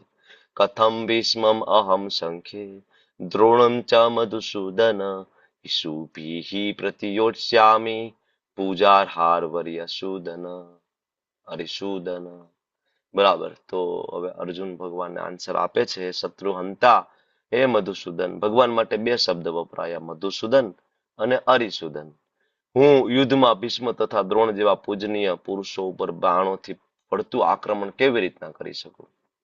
અર્જુન ભગવાનને કહે છે. આગળ ભગવાને કીધું ને તું તો નપુસંગ છો, ઉભો થા ને આ બધાને મારી નાખ. તો અર્જુન ભગવાનને સામાન્ય શિષ્ટાચાર શીખડાવે છે. નાનો એવો ભાવાર્થ છે, તમારા લોકોએ વાંચવાનો છે, શ્રી પ્રભુપાદજીના શબ્દ બરાબર. તો જુહી માતાજી વાંચશે. ચાલો જુહી માતાજી વાંચો. હરે કૃષ્ણ પ્રભુજી. ભાવાર્થભાઈ શીલા પ્રભુપાદજી, શીલા પ્રભુપાદજી જય.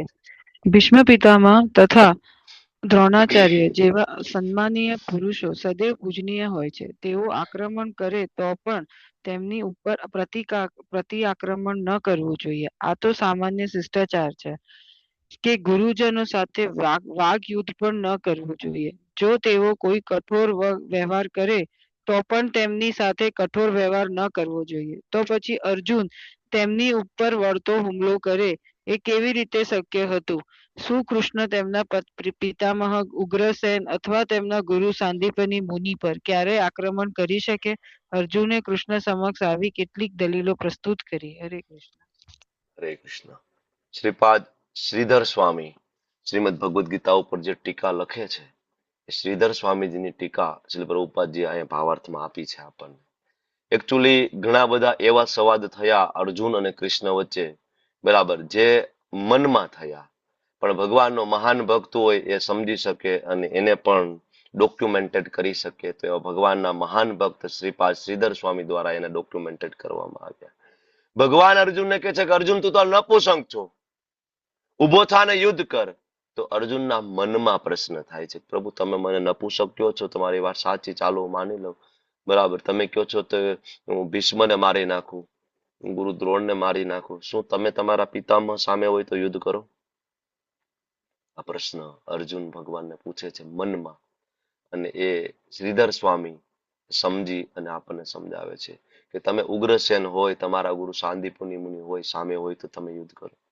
અર્જુન સામે જવાબ આપે છે ભગવાનને કે તમે મને દુર્બળ હૃદય વાળો સમજો છો તો સમજો, પણ તમારા આ કહેવાથી હું આ યુદ્ધ કરીશ નહીં. કારણ કે સામે કોણ છે? કથમ ભીષ્મમ અહમ સંખ્યે દ્રોણં ચ મધુસૂદન. ભીષ્મ અને દ્રોણની સાથે કેવી રીતના યુદ્ધ કરવું? ભગવાન કહે છે કેમ? ત્યારે અર્જુન આગળ જવાબ આપે છે ઈશુ ભીહી પ્રતિયોત્સ્યામી પૂજાર્હાવ અરિસુદન, કે ભાઈ આમની તો પૂજા કરવી જોઈએ. મારી સામે મારા ભીષ્મ, મારા દાદા, મારા ગુરુ દ્રોણ છે, બરાબર, અને જેના ચરણોમાં મારે ફૂલ અર્પણ કરવા જોઈએ એના ઉપર બાણોની વર્ષા કરું? નહીં કરું હું. તમે મને નપુસક કહી દો તોય ભલે, તમે મને ક્લેબ્ય કહી દો તોય ભલે, તમે મને બાયલો કહી દો તો પણ ભલે, તમે મને સ્ત્રી જેવો કહી દો તો પણ ભલે, હું યુદ્ધ નહીં કરું. શું કામ આ કન્ફ્યુઝન છે એકચ્યુઅલી અર્જુનના હૃદયની અંદર? આપણે આગળ ભણી ગયા શાસ્ત્રોના 5 પ્રકાર છે. કેટલા પ્રકાર? 5. કયા કયા? કોઈને યાદ છે? આગળ આવી ગયું, નોટ્સ લખી હોય. અર્થશાસ્ત્ર, નીતિશાસ્ત્ર, ભક્તિશાસ્ત્ર, અર્થશાસ્ત્ર, શાસ્ત્ર, ધર્મશાસ્ત્ર, જ્ઞાનશાસ્ત્ર અને ભક્તિશાસ્ત્ર. સિમ્પલ યાદ રાખવાનું, બરાબર. જે ચતુર્થ પુરુષાર્થ છે ને, ધર્મ, અર્થ, કામ અને મોક્ષ, બરાબર. એના ઉપરથી 4 શાસ્ત્રો તો એ જ છે.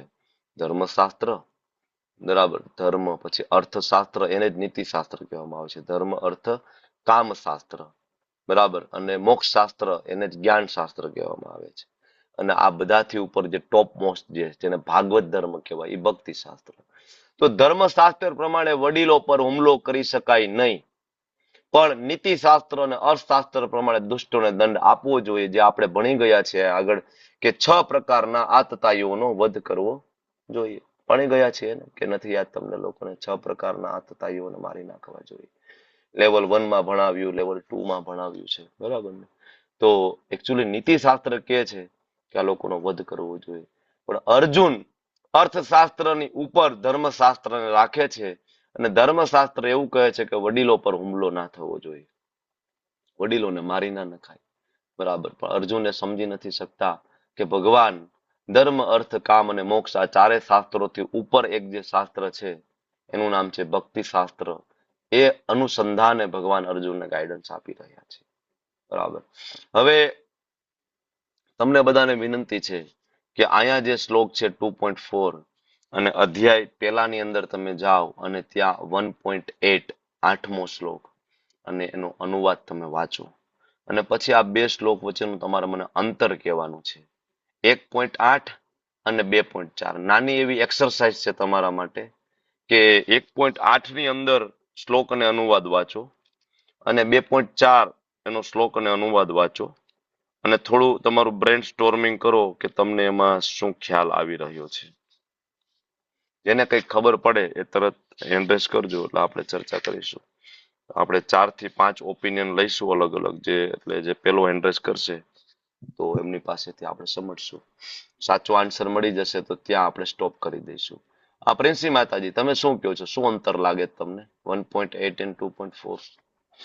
હરે કૃષ્ણ પ્રભુજી. આપણે આમાં છે ને અર્જુન પેલા ભીષ્મ પિતા અને પછી દ્રોણનું નામ લે છે, અને જ્યારે તેમાં દુર્યોધન પેલા દ્રોણનું નામ લે છે અને પછી ભીષ્મ પિતાનું નામ લે છે. આ બંને વચ્ચે. Very good, thank you. Anybody else? બીજા કોઈને કઈ ખ્યાલ આવે છે?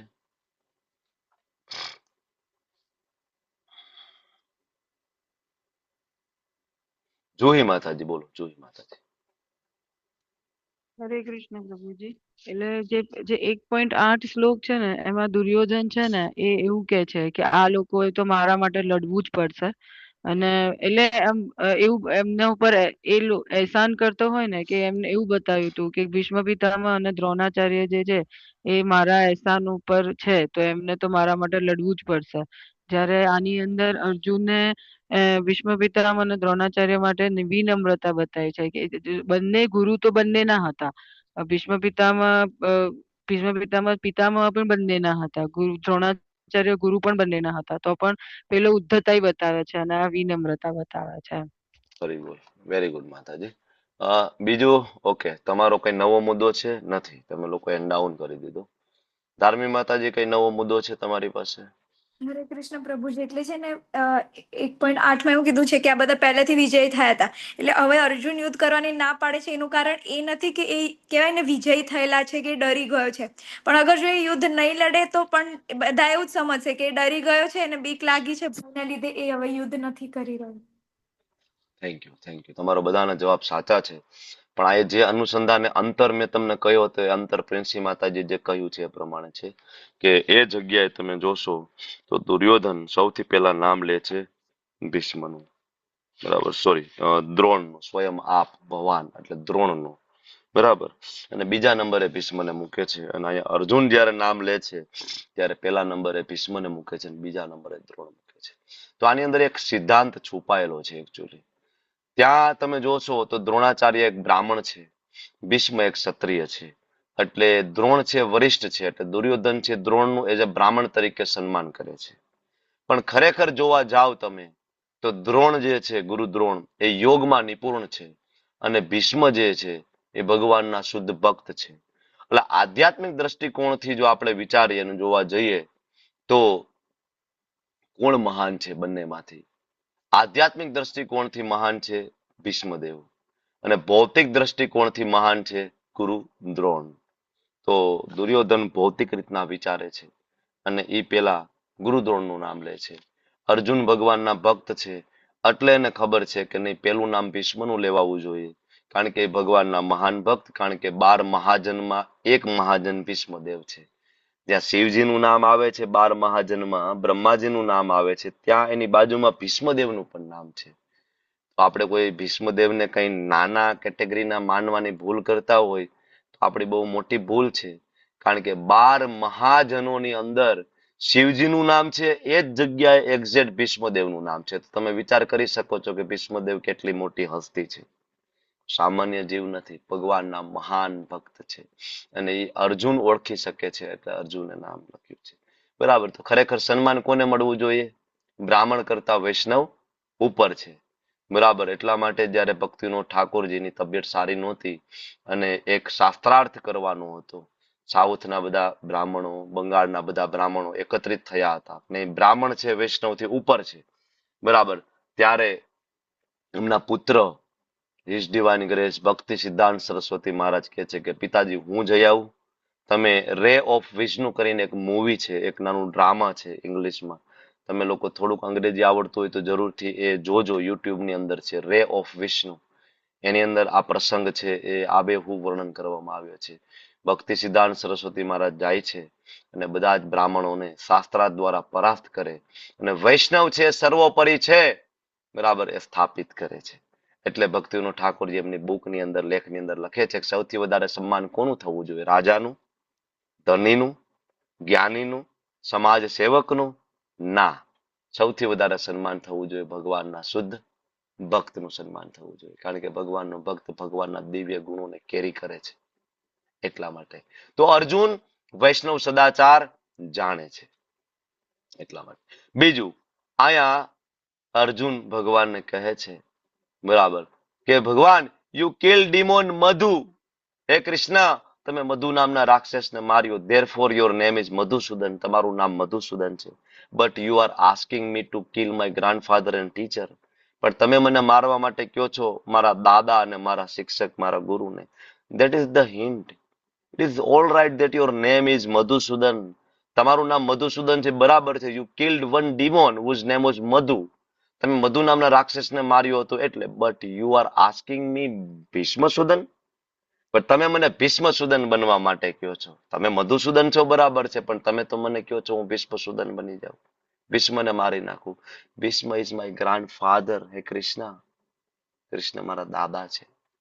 દ્રોણાચાર્ય ઇઝ માય ગુરુ, બરાબર. દ્રોણસૂદન હું બની જાઉં, ભીષ્મસૂદન હું બની જાઉં? How can I be that? કેવી રીતના બની શકું? Shrimad Bhagavad Gita 2.1-10, Los Angeles, November 25, 1968, Shri પ્રભુપાદજીનો લેક્ચર છે. એમાં પ્રભુપાદજી આ વસ્તુ કહે છે કે તમારું નામ મધુસૂદન છે કારણ કે તમે મધુ કેટવ રાક્ષસ હતા એટલે એને માર્યા હતા. તમે તો મને ભીષ્મસૂદન બનવા માટે કહો છો, તમે તો મને દ્રોણસૂદન બનવા માટે કહો છો. How can I be that? હું કેવી રીતના બની શકું? બરાબર. અર્જુન ભગવાનને શિષ્ટાચાર શીખડાવે છે, એટિકેટ શીખડાવે છે. શું આની અંદર પ્રેક્ટિકલ એપ્લિકેશન હોઈ શકે? એનીબડી થોડું બ્રેઇન સ્ટોમિંગ કરો, કઈ તમને ખ્યાલ આવતો હોય તો. જેવું આવડે એવું 1-2 બોલી શકાય. ટિક ટિક 1, ટિક ટિક 2, હાલો જિજ્ઞા માતાજી બોલો. હરે કૃષ્ણ પ્રભુજી. એટલે આપણે આપણા ગુરુજી જે છે ને એની સાથે આપણે આ રીતની દલીલ ન કરવી જોઈએ. ફરી બોલ. એટિકેટ્સ એન્ડ રિસ્પેક્ટ આની અંદર જે પ્રેક્ટિકલ આસ્પેક્ટ છે જે માતાજીએ કહ્યું, અર્જુન એ બતાવે છે કે એના કેટલા ઉમદા સંસ્કાર છે. ભીષ્મ અને દ્રોણ ખોટા પક્ષે હતા ને દુર્યોધન સાથે, છતાં પણ અર્જુને એને પૂજાર હો એટલે કે પૂજાને લાયક માને છે. શ્રી પ્રભુપાદજી આપણને શીખડાવે છે કે આપણા વડીલો, આપણા માતા પિતા અને ખાસ કરીને આપણા ગુરુ પ્રત્યે આપણો ભાવ હંમેશા સન્માનજનક હોવો જોઈએ. ભલે ઘણી વખત વૈચારિક મતભેદ હોય. ઇસ્કોનની અંદર અલગ અલગ ગુરુઓ છે, ઘણા બધા ગુરુ છે, બધા શ્રી પ્રભુપાદજીની સેવા કરે છે. બરાબર. અને બધા સેવા કરે છે. ઘણી વખત આપણે આ વસ્તુ સમજી ના શકીએ, અલગ અલગ ગુરુઓનો સેવા કરવાનો ભાવ. અને ઘણી વખત આપણે એક ગુરુનું અપમાન કરતા હોય છે આપણા ગુરુને મોટા બનાવવા માટે, અને આને કહેવાય ગુરુવાદ. બરાબર. અને આ દૂષણ છે એ બધા જ સંપ્રદાયની અંદર હોય છે. મારા ગુરુ મહાન છે ને તમારા ગુરુ છે એ ઉતરતી કક્ષાના છે. બરાબર. તમે મારા ગુરુ પાસેથી દીક્ષા લીધી હોય તો જ હું તમને સેવા આપું. તમારે મંદિરમાં આવવું હોય તો તમારે મેં જે ગુરુ પાસેથી દીક્ષા લીધી છે એ ગુરુ પાસેથી દીક્ષા લેવી જોઈએ. બરાબર. આવું બધું ચાલતું હોય છે. તો અહીંયા આપણે સમજવું જોઈએ કે એટિકેટ્સ એન્ડ રિસ્પેક્ટ. બરાબર. બધા જ ગુરુ છે શ્રી પ્રભુપાદજીના પ્રિય શિષ્ય છે. બરાબર. આપણા ગુરુ મારા જીજોલીને જય પતાકા સ્વામીજી મહારાજ. બરાબર. તો હું એટલી જ રિસ્પેક્ટ અને એટલું જ માન અને સન્માન અને મારી એટલી જ શરણાગતિ જીજોલીને લોકનાથ સ્વામી મહારાજ પ્રત્યે પણ હોય. મારું એટલું જ રિસ્પેક્ટ અને એટલું જ માન સન્માન જીજોલીને ગોપાલ કૃષ્ણ ગોસ્વામી મહારાજ પ્રત્યે મારું હોવું જોઈએ. એટલી જ રિસ્પેક્ટ ને એટલું જ સન્માન જીજોલીને ભક્તિ વિકાસ સ્વામી મહારાજ પ્રત્યે મારું હોવું જોઈએ. બરાબર. બિલકુલ મારા હૃદયમાં પણ આ ભેદ ના હોવો જોઈએ. This is etiquette and respect. કારણ કે ઘણી વખત આપણે આ બહુ મોટી ભૂલ કરી રહ્યા છીએ ઇસ્કોનમાં આવીને. બરાબર. અને આ સૌથી મોટો વૈષ્ણવ અપરાધ છે. અને આ ઇવન મોટા લેવલ સુધી આ જોવા મળે છે. અને એના કારણે ઘણી વખત મોટા મોટા વૈષ્ણવો છે ભક્તિ પથ ઉપરથી પડી જતા હોય છે. ખાસ બચીને રહેવું જોઈએ. ધીસ ઇઝ આ એક પ્રેક્ટિકલ એપ્લિકેશન અહીંથી આપણે શીખીએ છીએ. હર્ષા માતાજી, તમારે બીજી પ્રેક્ટિકલ એપ્લિકેશન કેવી છે? હું આગળ વધું.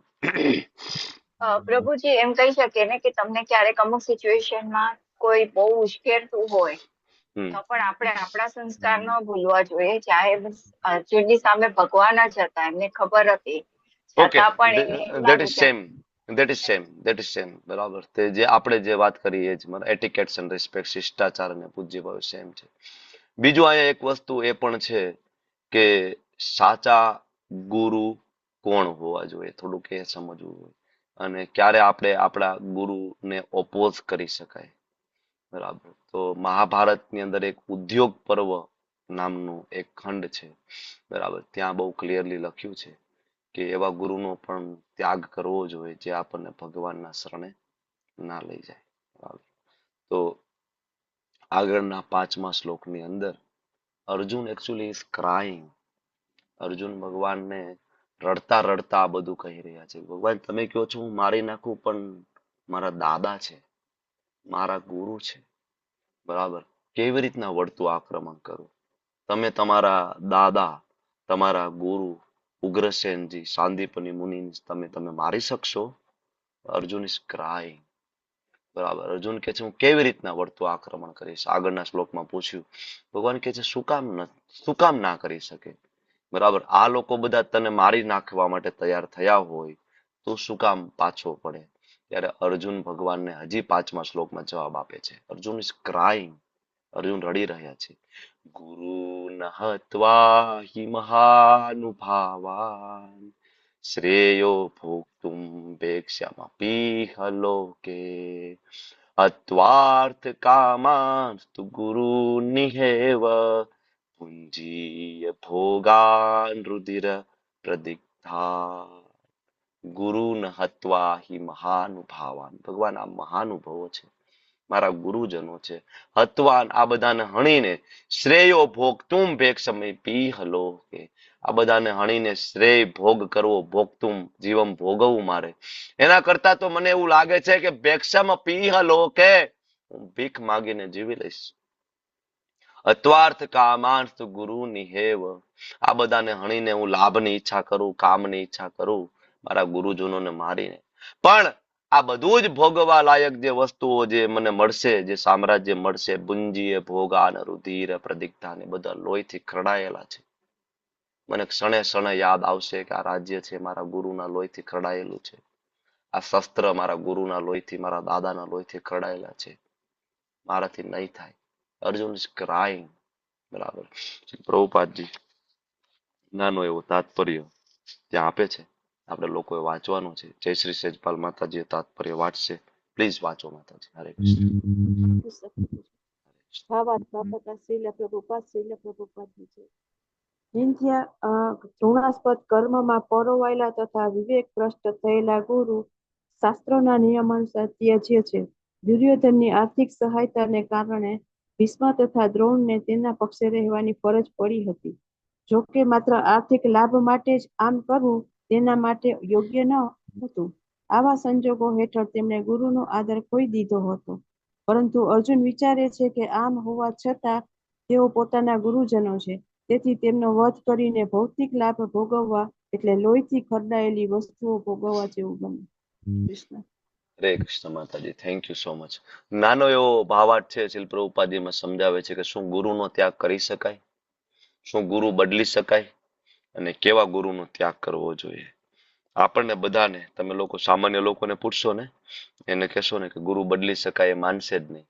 એમ કે ના ના ભાઈ, ગુરુની કંઠી ધારણ કરી દીધી, ગુરુએ કાન ફૂંકી દીધા હોય ને, હવે ગુરુ ના બદલાવાય. અને એવું કહેલું કોને, તો કે એના એ લંપટ ગુરુ હોય ને, પાખંડી ગુરુ, બરાબર, ઈ જ એને કે ગુરુ કોઈ દી ના બદલાય ભાઈ, બાપ કોઈ દી ના બદલે, એમ કે ગુરુ બદલાવાની વાત આવે ને એટલે એમ કે ભાઈ બાપ બદલી શકો તો ગુરુ બદલી શકો, બાપ તો ના બદલાય ને, બાપ હોય જ રે, ડીએનએ હોય ડીએનએ જ રે.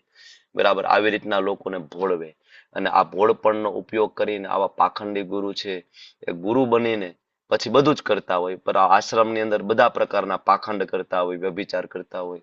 લોકોને ખબર હોય કે મારા ગુરુ છે એ બિઝનેસમેન છે, બિઝનેસ કરી રહ્યા છે, બરાબર, તોય લોકો ના છોડી શકે. શું કામ? તો કે ભાઈ ગુરુ ના બદલાવાય. ઘણા બધા લોકો સાથે મારી ચર્ચા થઈ કે ઘણા બધા ગુરુ તમે જોશો ને તો ચલમ ફૂંકતા હોય, ગાંજા ફૂંકતા હોય.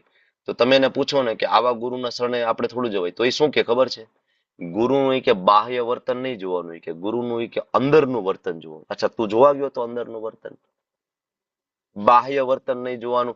ગુરુ ગાંજા ફૂંકી રહ્યા છે, ગુરુ ચલમો ફૂંકી રહ્યા છે, ગુરુ ડ્રગ્સ લઈ રહ્યા છે, ગુરુ વ્યભિચાર કરી રહ્યા છે, બરાબર, તો કે નહીં એ તો એની એક્સટર્નલ જે છે, બરાબર, એ નહીં જોવાનું, કે ગુરુનું કે અંદરનું જોવાનું. કેમ ખબર પડશે? ભગવદ્ ગીતાની અંદર ભગવાન કહે છે, શ્રીમદ ભાગવતમમાં 4 નિયમો આપેલા છે. માંસાહાર ના કરવો જોઈએ, નશો ના કરવો જોઈએ, જુગાર ના રમવું જોઈએ, વ્યભિચાર ના કરવો જોઈએ, બરાબર. શાસ્ત્રની અંદર ગુરુ ના ગુણ આપેલા છે કે કેવો વ્યક્તિ છે ગુરુ બની શકે, કોણ શિષ્યને ધારણ કરી શકે, બધું આપ્યું છે. છતાં પણ આવા પાખંડી ગુરુ છે લોકોને ભોળવે. શું કામ ઇસ્કોનનો વિરોધ કરવામાં આવે હિન્દુ સમાજની અંદર, ભારતની અંદર? એટલા માટે, કારણ કે મોટા ભાગના પાખંડી ગુરુ છે. ટ્રેનની અંદર અમારો જે એક માતાજી સાથે શાસ્ત્રાર્થ થયો, એની ઉંમર લગભગ અમારા ધાર્મિક માતાજી છે, બરાબર, એવડી ઉંમરના હતા, એજ્યુકેટેડ હતા અને મોડર્ન હતા એ માતાજી. તો આ બાજુની સીટ ઉપર બેઠા બેઠા હું પ્રવચન આપતો હતો, એક્ઝેક્ટ મારા પ્રવચનને ક્રોસ કરી અને એ બાજુમાં બેઠા બેઠા પપ્પા એ ક્રોસ કરતા હતા, બરાબર. હું જે બોલું એનું વિરોધી બોલું, કે આ ઇસ્કોન વાળા તો આવા છે, ના તો જો હમણાં જોઈ કે મૂળ મુદ્દા ઉપર આવી ગયા, પ્રચાર કરવા આવી ગયા, બરાબર. પછી એને પ્રશ્ન કર્યો, બરાબર. પછી આપણા બધા ભક્તો તો હાજર જ હતા તરત. થોડી વાર તો હલ્લા બોલ થઈ ગયો કે પ્રભુજી આવી જાઓ, બરાબર. થોડી વાર આમને સામને એક જ સીટ ઉપર, બરાબર, અમે બંને હતા. અને પછી અમારી બંને વચ્ચે શાસ્ત્ર થયું. થોડીક વાર એના પપ્પા એગ્રી થઈ ગયા કે ના તમે કહો છો એ વાત સાચી છે, મારી પક્ષમાં આવી ગયા. એના મમ્મી થોડી વારમાં મારા પક્ષમાં આવી ગયા. એને કન્વિન્સ કરવામાં થોડી વાર લાગી, પણ અહીંયા વિશાલ પ્રભુને બધાને ખબર છે કે છેલ્લે એ અલ્ટિમેટલી કન્વિન્સ થઈ ગયા અને કે ના ના, કે લાલાની સેવા તો કરવી પડશે, તમે કહો છો એ વાત સાચી છે, બરાબર. એમને એવું હતું કે આપણે શિવજીને નાના માનીએ છીએ, બરાબર. પછી મેં એને અમુક રેફરન્સ અમુક કોટ આપ્યા અને એને સમજાવવાની કોશિશ કરી કે ઇવન શિવ ભક્તો જેટલો શિવજીને પ્રેમ ના કરે એના કરતા અગાધ પ્રેમ અમે મહાદેવને કરીએ છીએ. કારણ કે મહાદેવ અમારા ગુરુ છે, મહાદેવ અમારા પિતા છે. અને ભગવાન શ્રી મહાદેવની કૃપા વગર અમને કૃષ્ણ મળી નહીં શકે, અમને ખબર છે. તો મહાદેવને અપાર પ્રેમ કરીએ છીએ, અપાર સ્નેહ કરીએ છીએ. બરાબર. અમે શ્રીરંગમ ગયા, કુંભકોણમ ગયા તો ત્યાં આદિ કુંભેશ્વર મહાદેવનું મંદિર છે. બરાબર. મહાદેવને મળ્યા, દર્શન કર્યા, હરે કૃષ્ણ મહામંત્રનું ખૂબ કીર્તન કર્યું. રામેશ્વર દાદાના દર્શન ગયા તો શિવજીનું જ મંદિર છે ને. બરાબર. અમે ત્યાં ગયા, રામેશ્વર મહાદેવના દર્શન કર્યા. ઘણા બધા હતા. એ કે અહીંયા આવીને કે તમે હરે કૃષ્ણ હરે રામ શું કરો છો? કે અહીંયા આવીને તો તમારે હર હર મહાદેવી કે કરવું જોઈએ. મેં કીધું અમે હર હર મહાદેવ પણ કરીએ છીએ, પણ મહાદેવને પ્રિય છે હરે કૃષ્ણ મહામંત્ર, એટલે અમે એની સામે રામનું નામનો જપ કરીએ છીએ. બરાબર. કારણ કે મહાદેવ કૈલાસ પર્વત ઉપર બેઠા સતત રામનો નામનો જપ કરી રહ્યા છે. માતા પાર્વતી વિષ્ણુ સહસ્ત્ર નામનો જપ કરી રહ્યા હતા ત્યારે ભગવાન શિવજી એમને કહ્યું હતું કે તું રામના નામનો જપ કર. રામ રામેતિ રમેતિ રમે રામે મનોરમે. બરાબર. તો આ બધી ચર્ચાઓ થઈ. બરાબર. તો એમને એકચ્યુઅલી વાંધો એ હતો કે અત્યારના ગુરુ બધા પાખંડી છે. વાત પણ સાચી છે, ઘણા બધા ગુરુ પાખંડી છે, વ્યભિચારી છે. તો આ શ્લોકની અંદરથી આપણને ખબર પડે કે ગુરુનો ત્યાગ કરી શકાય. બરાબર. શ્રીલ પ્રભુપાદજી આપણને સરસ સમજાવે છે કે અમુક જે ગુરુ જે છે, બરાબર, ત્યાગ કરી દેવો જોઈએ. બરાબર. હવે અર્જુના એ કહે છે કે ભલે ને મારા ગુરુ અધર્મી બની ગયા હોય, પણ મારો અધિકાર નથી એની હત્યા કરવાનો, કારણ કે ગુરુ છે. તો આ એક સિદ્ધાંત છે આની અંદર. એ સિદ્ધાંત શું છે કે આપણાથી મોટા ક્યારેક ભૂલ કરે, બરાબર, તો એનાથી મોટા હોય ને એને ફરિયાદ કરી શકાય. આપણે જાતે એને સુધારવા કે સજા આપવા માટે તૈયાર થઈ શકાય નહીં. સિનિયર વૈષ્ણવો હોય ને એ કઈ ભૂલ કરે ને તો એનાથી સિનિયર વૈષ્ણવો હોય ને એની પાસે જઈને તમારે રજૂઆત કરવી જોઈએ. એક સિદ્ધાંત છે. આપણાથી મોટાને સુધારવાનો અધિકાર એ નાનાને નથી, કારણ કે મર્યાદાનો વ્યતિક્રમ થઈ જાય. એટલે અર્જુના એ કહે છે કે મારા ગુરુ અધર્મી બન્યા તો એને સુધારવાનું કામ મારું નથી, કારણ કે મારા ગુરુ છે. હું એને સુધારી ના શકું. બરાબર. તમે તો વધ કરવાનું કહો છો ને. વધ તો હું બિલકુલ ના કરી શકું. તમે કહેતા હોય તો હું એને ગુરુના પદ ઉપરથી એને ગુરુનો ત્યાગ કરી શકું, પણ મારી તો ના જ શકું. બરાબર. તો મહાભારત એમ કહે છે કે ગુરુની અંદર 3 દોષ આવે ત્યારે ગુરુનો ત્યાગ કરી દેવો જોઈએ. પહેલો દોષ, ગુરુને મિથ્યા અહંકાર આવી જાય, પોતાના જ્ઞાનનું, પોતાના તપનું, પોતાના ગુણનું, પોતાના પ્રભાવનું, તો આવા ગુરુનો ત્યાગ કરી દેવો જોઈએ. બીજું, ગુરુનું ઉચિત આચરણ અને બરાબર અનુચિત આચરણ, બરાબર, આ વ્યવહાર ને તફાવત જો ગુરુને ખબર ના પડે તો આવા ગુરુનો ત્યાગ કરવો જોઈએ. મતલબ ગુરુ વ્યભિચારી બની જાય, પાપ કર્મમાં લિપ્ત. ત્રીજું, ગુરુ છે પાપ કર્મમાં લિપ્ત થઈ જાય. બીજું હતું ઉચિત અને અનુચિત વચ્ચેનો તફાવત ગુરુ ખોઈ બેસે. પેલું મિથ્યા અહંકારમાં આવી જાય ને ત્રીજું પાપ કર્મની અંદર લાગી જાય, મતલબ 4 નિયમોનું ભંગ કરી દે. તો આવા ગુરુનો ત્યાગ કરવો જોઈએ. એટલે અર્જુન એમ કે છે કે સારું તમે કહો તો હું ગુરુનો ત્યાગ કરી દઈશ, પણ હું એનો વધ તો ના કરી શકું. તમને બધાનો એક પ્રશ્ન પૂછું છું, તમારા લોકોએ જવાબ આપવાનો છે. ધ્યાનથી મારો પ્રશ્ન સાંભળો.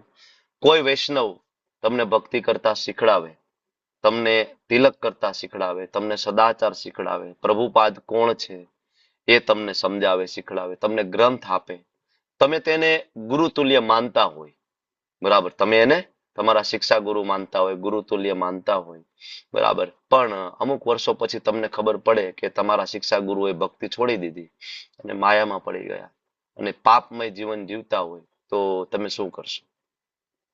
પેલા ભલે તમે એને ગુરુ તુલ્ય માનતા હોય, બરાબર, પણ હવે તમે શું કરશો? કેવો સંબંધ રાખશો એની સાથે? આકૃતિ માતાજી. હરે કૃષ્ણ પ્રભુજી. એ આપણે ગુરુનો ત્યાગ કરવો જોઈએ. કેમ કે આપણે ગુરુનો ત્યાગ કરી દેવો એના જોઈએ, સંગમાં છોડી જશું દેવો તો આપણે પણ એ રીતે થઈ જશે. ઓકે. એકચ્યુઅલી આ ગુરુ માટે નથી, આ જનરલાઇઝ વાત થતી હતી કે તમારાથી સિનિયર વૈષ્ણવ કોઈ પણ, લાઈક મી, ધારો કે તમે બધા મને તમારા ટીચર તરીકે અત્યારે માનતા હોય, તમને હું કઈ ગાઈડન્સ આપતો હોય ને ધારો કે હું ભક્તિમાંથી પડી ગયો, તો તમે શું કરશો? મારો ત્યાગ કરી દેશો? ચાલો, આકૃતિ માતાજી કહે છે કે ત્યાગ કરી દેવો જોઈએ. ઓકે, નેક્સ્ટ વિશાલ આહિર પ્રભુ, તમે શું કહો છો? Actually I M Hare not Krishna Shiksha Prabhu. ગુરુ, I am just giving you an example. મારી કોઈ ગુરુ બનવાની કે એવી કોઈ લાયકાત નથી. તમારી જેમ જ હું નાનો એવો બરાબર ભક્ત બનવાની કોશિશ કરી રહ્યો છું. I am just giving you an example. હા યસ પ્રભુ, વિશાલ પ્રભુ. હા પ્રભુ, એ પાછા ભક્તિમાં કઈ રીતે આવી શકે એના વિશે પ્રયત્ન કરવો જોઈએ. ઓકે, પ્રયત્ન. Very good, very good. Pranangi Mataji, શું કરવું જોઈએ? તમે તો સિનિયર ડિવોટી છો, શું કરવું જોઈએ? કોઈ ભક્ત તેમને એવું લાગે પડે તો એના એક્સપોઝ કરી દેવા જોઈએ પબ્લિકલી, અને શું કરવું જોઈએ? નહીં ફેસબુકમાં પ્રભુજી. આવશે.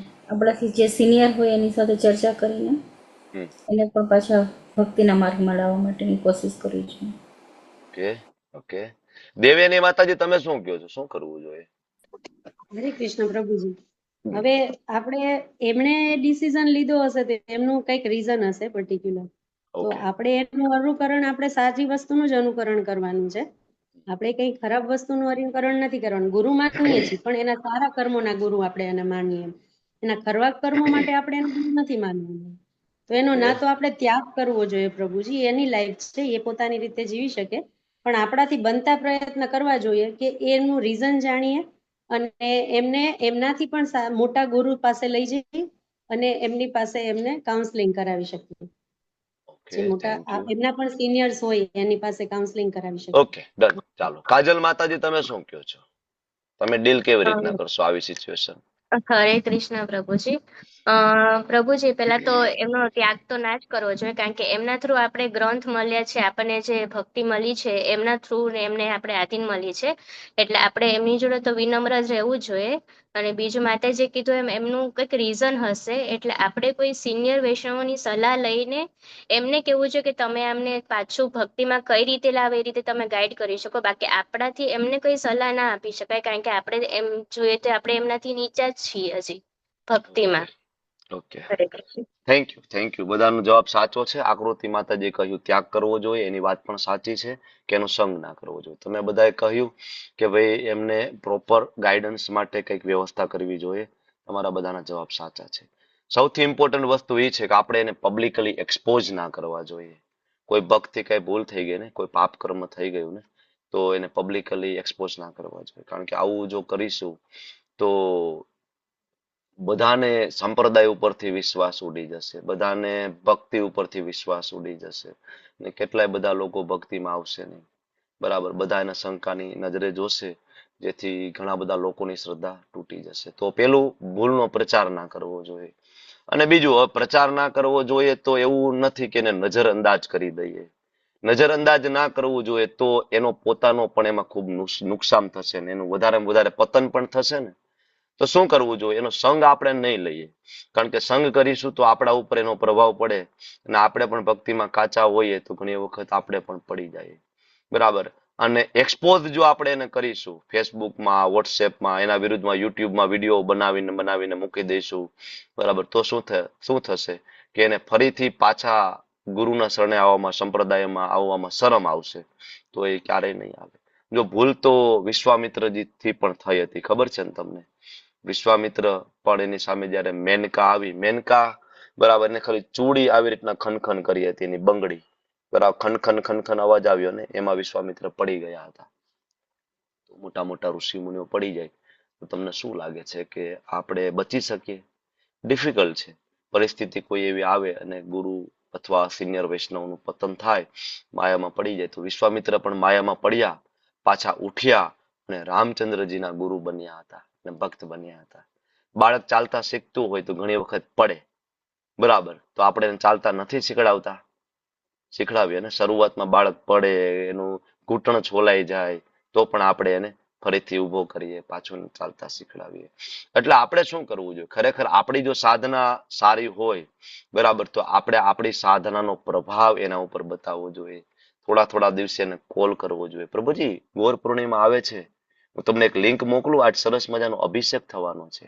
અરે પ્રભુજી, તમને તો કેટલા દિવસથી મળ્યા નથી, બરાબર, તમે એક કામ કરો ને, આ વખતે ચાલો, આ વખતે તમે અમદાવાદ આવો, વડોદરા આવો, અમને બરાબર, ભલે તમે મંદિરે ના આવો તો કઈ નહીં, આપણે ક્યાંક ગાર્ડનમાં કે એમાં કંઈક મળીએ. પ્રભુજી ચાલો ને, આવો ને, થોડી વાર આપણે કીર્તન કરીશું, કથા કરીશું, બરાબર, ભક્તો આવવાના છે, તમારા માટે પ્રસાદ લાવવાના છે, બરાબર. છાસવાળા આપણે કોઈ એક જગ્યાએ ગયા હોય, બરાબર, આપણને ખબર છે આ ભક્તનું પતન થયું છે, તો આપણે તરત એને ફોન કરીને કેવું જોઈએ, અરે માતાજી, અમે શ્રીરંગમ ગયા હતા ને, તમારા માટે પ્રસાદ લાવ્યા છીએ. બરાબર. કયા એડ્રેસ ઉપર પાર્સલ કરું? બરાબર. તો થોડો થોડો પ્રસાદ, થોડા થોડા દિવસે પ્રસાદ પાર્સલ કરવો જોઈએ. આવું કરવું જોઈએ, જેથી એને ખબર પડે કે નાના વૈષ્ણવ મને હજી પ્રેમ કરે છે. અને આ પ્રેમના બરાબર દોર પકડી પકડીને વૈષ્ણવ છે પાછું ભક્તિમાં આવી જશે. બરાબર. તો આ બહુ મહત્વનો સિદ્ધાંત આની અંદર છુપાયેલો છે. કારણ કે જો જીવ છે તટસ્થ શક્તિ છે, તમે વિચાર કરો, જીવ છે ભગવાનની કેવી શક્તિ છે? તટસ્થ. તો એ બંનેમાં જઈ શકે, માયામાં પણ પડી શકે અને ભગવાન પાસે પણ જઈ શકે. આમ આમ આમ એનું હાલક ડોલક હંમેશા રહેવાનું છે. બરાબર. તો ધ્યાન રાખવું જોઈએ આપણે. બરાબર. અને બીજું, બીજા ફિલ્ડમાં ભૂલ નથી થતી? ભક્તિ સિવાયના બીજા ફિલ્ડમાં શું ભૂલ નથી થતી? થાય છે ને, ત્યાં પણ લોકોનું પતન થાય છે, ભૂલ થાય છે ને. તો અહીંયા પણ આ વસ્તુ રહેવાની છે. બીજું, આ શ્લોકની અંદર અર્જુનનું એક વૈરાગ્ય દેખાય છે. બરાબર. અને મુક્તિ માટે આ ગુણ છે બહુ જ મહત્વનો છે. અર્જુન એમ કે છે કે ભીખ માંગી લઈશું, હું ભીખ માંગી લઈશ, પણ યુદ્ધ તો નહીં કરું. સાંભળવામાં કેટલું સારું લાગે ને, અર્જુન કેટલો મહાન છે. બરાબર. અર્જુન એમ કે હું ભીખ માંગી લઈશ, ને ભગવાન એમ કીધું હોય તો તથાસ્તુ, જાઓ ભિખારી બનો. બરાબર. હવે અર્જુન ભિખારી બની ગયા, સમજો. બરાબર. અને એક દુબળો પાતળો બીજો ભિખારી પણ એની સાથે છે, અને હવે બંને ભીખ માગી રહ્યા છે જંગલની અંદર. બરાબર. અને કે ગામડામાં જઈને હવે બંને ભીખ માગી રહ્યા છે. એમાં એક ભિખારીનો એક દાદા આવી ગયો, ખબર ને, ભિખારીમાં ડોન હોય છે, એ ડોન આવી ગયો. અને અર્જુનની બાજુમાં જે દુબળો પાતળો ભિખારી છે એને કહે છે, એ લાવ, તારી પાસે જેટલું હોય, આજનું શું ભેગું કર્યું છે, કેટલું છે, લાવ. એમ કરીને એની પાસેથી બધું જૂટવી લે, છીનવી લે. બરાબર. ત્યારે અર્જુન વચ્ચે પડશે. બરાબર. અને અર્જુન કહેશે, તું મને ઓળખે છે હું કોણ છું? હું એ અર્જુન છું જેનું નામ ધનુર્ધર છે, જેનું નામ સવ્ય સાચી છે, જેનું નામ પરંતપ છે. બરાબર. એ સમયે અર્જુન તલવાર ખેંચી લેશે ને, ઘમાસાણ યુદ્ધ થઈ જશે. કોની સાથે? બ્રાહ્મણ સાથે. કારણ કે ઓલો બ્રાહ્મણ છે, ભીખ માગવા વાળો. બાજુમાં દુબળો પાતળો છે, એ બ્રાહ્મણ છે. તો ભગવાન તરત ત્યાં પ્રગટ થઈ જશે. અલા અર્જુન, તારે તો યુદ્ધ નહોતું કરવું, એટલે તું કેતો તો ભીખ માગવા જાઉં છું, અને અહીંયા આવીને તું તો પાછું તલવાર ખેંચીને બેઠો. ફરીથી તું અહીંયા તો યુદ્ધ જ કરીશ. તો તારે યુદ્ધ જ કરવું હોય ને તલવાર જ ખેંચવી હોય, તો પછી હું કહું એ પ્રમાણે તલવાર ખેંચને ભાઈ. ત્યાં જઈને તું તારો, કારણ કે સ્વભાવ પ્રમાણેનું જે કાર્ય છે, જેને સાયકોફિઝિકલ નેચર કહેવાય, તમે ત્યાગ ના કરી શકો. બરાબર. એટલા માટે આપણને શાસ્ત્ર કહે છે, શ્રીમદ ભાગવતમ, સ્થાને સ્થિતામ. આપણામાં મેચ્યોરિટી ન હોય ને, તો આપણે એવું ક્યારે વિચારવું નહીં કે હું વૃંદાવન વયો જાવ. હવે હું તો ત્યાં જઈને બહુ ભક્તિ કરીશ, હવે તો હું વૃંદાવનમાં રહીશ. અરે ભાઈ, ઘરે 16 માળાએ પૂરી નથી થતી હજી ભાઈ. સાધના ચાટ ભરવામાં રાતના 12 વાગી જાય તારા. હજી વૃંદાવન જવાનો વિચાર ના કરીશ. બરાબર. કારણ કે આપણી મેચ્યોરિટી નથી. આપણે જ્યાં પણ છીએ ત્યાં રહીને ભક્તિ કરવી જોઈએ. કારણ કે પ્રોબ્લેમ એ થશે કે ત્યાં જઈને પણ આપણે આપણા જૂના પાપ કર્મો વૃંદાવનમાં જઈને કરશું. અને જો એવું થયું તો આપણને ધામ અપરાધ થશે, અને ધામ અપરાધમાંથી બચવું બહુ મુશ્કેલ છે. બરાબર. તો અહીંયા જે પ્રેક્ટિકલ આસ્પેક્ટ છે કે ભાઈ ઇમેચ્યોરિટી અવસ્થા હોય આપણી, બરાબર, ત્યારે આપણા જે કર્મો જે છે એનો ત્યાગ કરવો જોઈએ નહીં. જેને કહેવાય પલાયનવાદ. બરાબર. છોડી ના દેવું જોઈએ. બરાબર. યુદ્ધ છોડીને ભીખ માંગવું બહુ ધાર્મિક ગણાશે. પ્રભુપાદ કે નહીં નહીં નહીં, કાયરતા છે. બરાબર. તો બીજું એક આની અંદર છે કે અર્થકામી ગુરુ. બરાબર. જે અમુક ગુરુ એવા હોય અર્થકામી. બરાબર. માત્ર પૈસા અને સત્તા પાછળ હોય તો આવા ગુરુનો ત્યાગ કરવો જોઈએ. બરાબર. હવે આગળનો જે શ્લોક આગળ વધીએ, અને Arjun continuous crying. Arjun also now is also crying. Arjun કહે છે, નચેત વિદ્ભ કતરનો ગરિયો યદ્વા જયેવાનો જયેયુ યાને વહત્વા ન જીજીવિષામ તે અવસ્થિતા પ્રમુખે ધાર્ત રાષ્ટ્રા. અમે જાણતા નથી કે અમારે શું કરવું જોઈએ. જીતાઈ જવું કે આને જીતી લઉં? ધૃતરાષ્ટ્રના પુત્રોનો વધ કરીશું તો અમને જીવિત રહેવાની કોઈ ઈચ્છા નહીં થાય. તો હવે રણક્ષેત્રમાં મારી સામે ઊભા છે, શું કરવું જોઈએ? યુદ્ધ ના કરવાનું છેલ્લું અને 5મું કારણ અર્જુન ભગવાનની સામે આ મૂકે છે. શ્રીલ પ્રભુપાદજીનો જે ભાવાર્થ છે તમે લોકો વાંચજો. ભાવાર્થની અંદર અર્જુનના જે વિચારો, અર્જુનના ગુણો અને મુક્તિ માટે કોણ યોગ્ય છે, પ્રભુપાદ આપણને સમજાવે છે. જે આપણે હમણાં વાત કરી કે રાજવી પરિવારમાં અર્જુન જન્મેલો, બરાબર, છતાં પણ એનામાં વિરક્તિનું ગુણ છે કે નહીં, બધું છોડી દે, કાંઈ જરૂર નથી. કોઈ પણ યોગમાં આગળ વધવા માટે વૈરાગ્ય છે, ખૂબ જરૂરી છે. આપણાથી ડુંગળી લસણ છૂટતા નથી ને આપણે ગોલોક વૃંદાવન ધામમાં એન્ટ્રી લેવી છે, કેમ મળશે આપણને? વિચાર તો કરો. બરાબર, આપણાથી બહારનું જમવાનું છૂટતું નથી, આપણને કેમ ગોલોક ધામમાં? બરાબર, આ બધી પરીક્ષાઓ છે, નાની નાની પરીક્ષાઓ છે. આ પાસ કરીશું ત્યારે આપણે આગળ જઈશું. બરાબર, એટલે અહીંયા અર્જુન ભગવાનને કહે છે કે મને રિઝલ્ટની ખબર નથી, હું શું કામ લડું? અર્જુન વિચારે છે કે જો હું યુદ્ધ કરું, જીતી જાઉં તો આ બધા મરી જશે, જે મને નહીં ગમે. અને જો હું હારી જાઉં તો હું અને સાથે સાથે મારા ભાઈઓ પણ મરી જશે, એ પણ મને નહીં ગમે. તો હું યુદ્ધ કરું કે ના કરું? આઈ એમ કન્ફ્યુઝડ. બરાબર, કાંઈ સમજાતું નથી. તો અર્જુનને કોઈ પણ રસ્તો એની સામે ઓપન નથી દેખાતો. અર્જુન સ્ટક થઈ ગયા છે બ્લાઇન્ડ એન્ડેડ ની અંદર, કે હવે ક્યાંયથી એમાંથી નીકળી શકાય એમ નથી. બરાબર, તો અહીંયા જે પ્રેક્ટિકલ આસ્પેક્ટ આ શ્લોકની અંદર જોવા મળે છે, ભૌતિક અનિશ્ચિતતા છે. અર્જુન છે મૂંઝવણમાં છે, વિજય સારો કે પરાજય સારો? બરાબર, પ્રભુપાદ સમજાવે છે કે ભૌતિક સ્તર ઉપર લીધેલા નિર્ણયો છે હંમેશા આપણને અનિશ્ચિતતા આપે છે. પણ જો કૃષ્ણને સેન્ટરમાં મૂકીશું તો એકેહ કુરુનંદન, વ્યવસાયત્મિકા બુદ્ધિ એકેહ કુરુનંદન. બીજું, સાચું શ્રેય શેમાં છે? બરાબર, એ હંમેશા આપણે સમજવું જોઈએ. બરાબર, અને હવે આના પછીનો જે શ્લોક છે 7મો, ત્યાંથી ટર્નિંગ પોઈન્ટ ચાલુ થાય છે. તો આ યુદ્ધ જીતવાનું, યુદ્ધ ના કરવાનું 5મું કારણ આપણે જોયું, અનિર્ણયતા. અને હવે 7મો શ્લોક અને તમારો પાકો કરવાનો પહેલો શ્લોક આ અહીંથી શરૂઆત થાય છે. એટલે હવે તમારે આવતા વીકમાં તમારી શ્લોક પરીક્ષા ચાલુ થઈ રહી છે. બરાબર, અને પહેલો શ્લોક છે 2.7. અહીંથી ભગવદ્ ગીતાનો ટર્નિંગ પોઈન્ટ શરૂઆત થાય છે, શરણાગતિનો ભાવ. અને તમને કોઈ પૂછે એક શબ્દની અંદર ભગવદ્ ગીતા, જો ચતુશ્લોકી ભગવદ્ ગીતા છે, એક તો 700 શ્લોકી ભગવદ્ ગીતા છે, બીજું 108 શ્લોક ઇમ્પોર્ટન્ટ છે, એના પછી કોઈ પૂછે તો ચતુશ્લોકી ગીતા છે, એના પછી કોઈ પૂછે તો 30 શ્લોકી પણ ગીતા છે, શ્રીમદ ભગવદ્ ગીતાના 15મા અધ્યાયમાં 30 શ્લોકી ભગવદ્ ગીતા. અને કોઈ પૂછે કે એક શ્લોકી ભગવદ્ ગીતા તો પણ છે, સર્વધર્માન પરિત્યજ્ય, એ એક શ્લોકી ભગવદ્ ગીતા કહેવાય. ને કોઈ એમ કહે કે એક શબ્દની અંદર, એક વાક્યની અંદર ભગવદ્ ગીતા કહો, બરાબર, તો પણ છે. અને એનું નામ છે ભગવત શરણાગતિ. બરાબર, આને કહેવાય એક શબ્દી ભગવદ્ ગીતા. બરાબર, ભગવત શરણાગતિ. આખી ભગવદ્ ગીતાનો સાર, ભગવદ્ ગીતાની બરાબર સાર ભગવાનની શરણાગતિ છે. ઘણા બધા લોકો કે તમારી ઇસ્કોનની ભગવદ્ ગીતા વાંચે તો ભક્ત બની જાય. તો ભગવદ્ ગીતા વાંચીને બુટલેગર બને, દારૂડિયો બને, જુગારીઓ બને? ભગવદ્ ગીતા વાંચીને ભક્ત ના બને તો શું બનવું જોઈએ? કોઈ વ્યક્તિ ભગવદ્ ગીતા વાંચે તો ભગવાનનો ભક્ત બનવો જોઈએ ને. એ જ તો ભગવદ્ ગીતાનો સાર છે, ભગવત શરણાગતિ.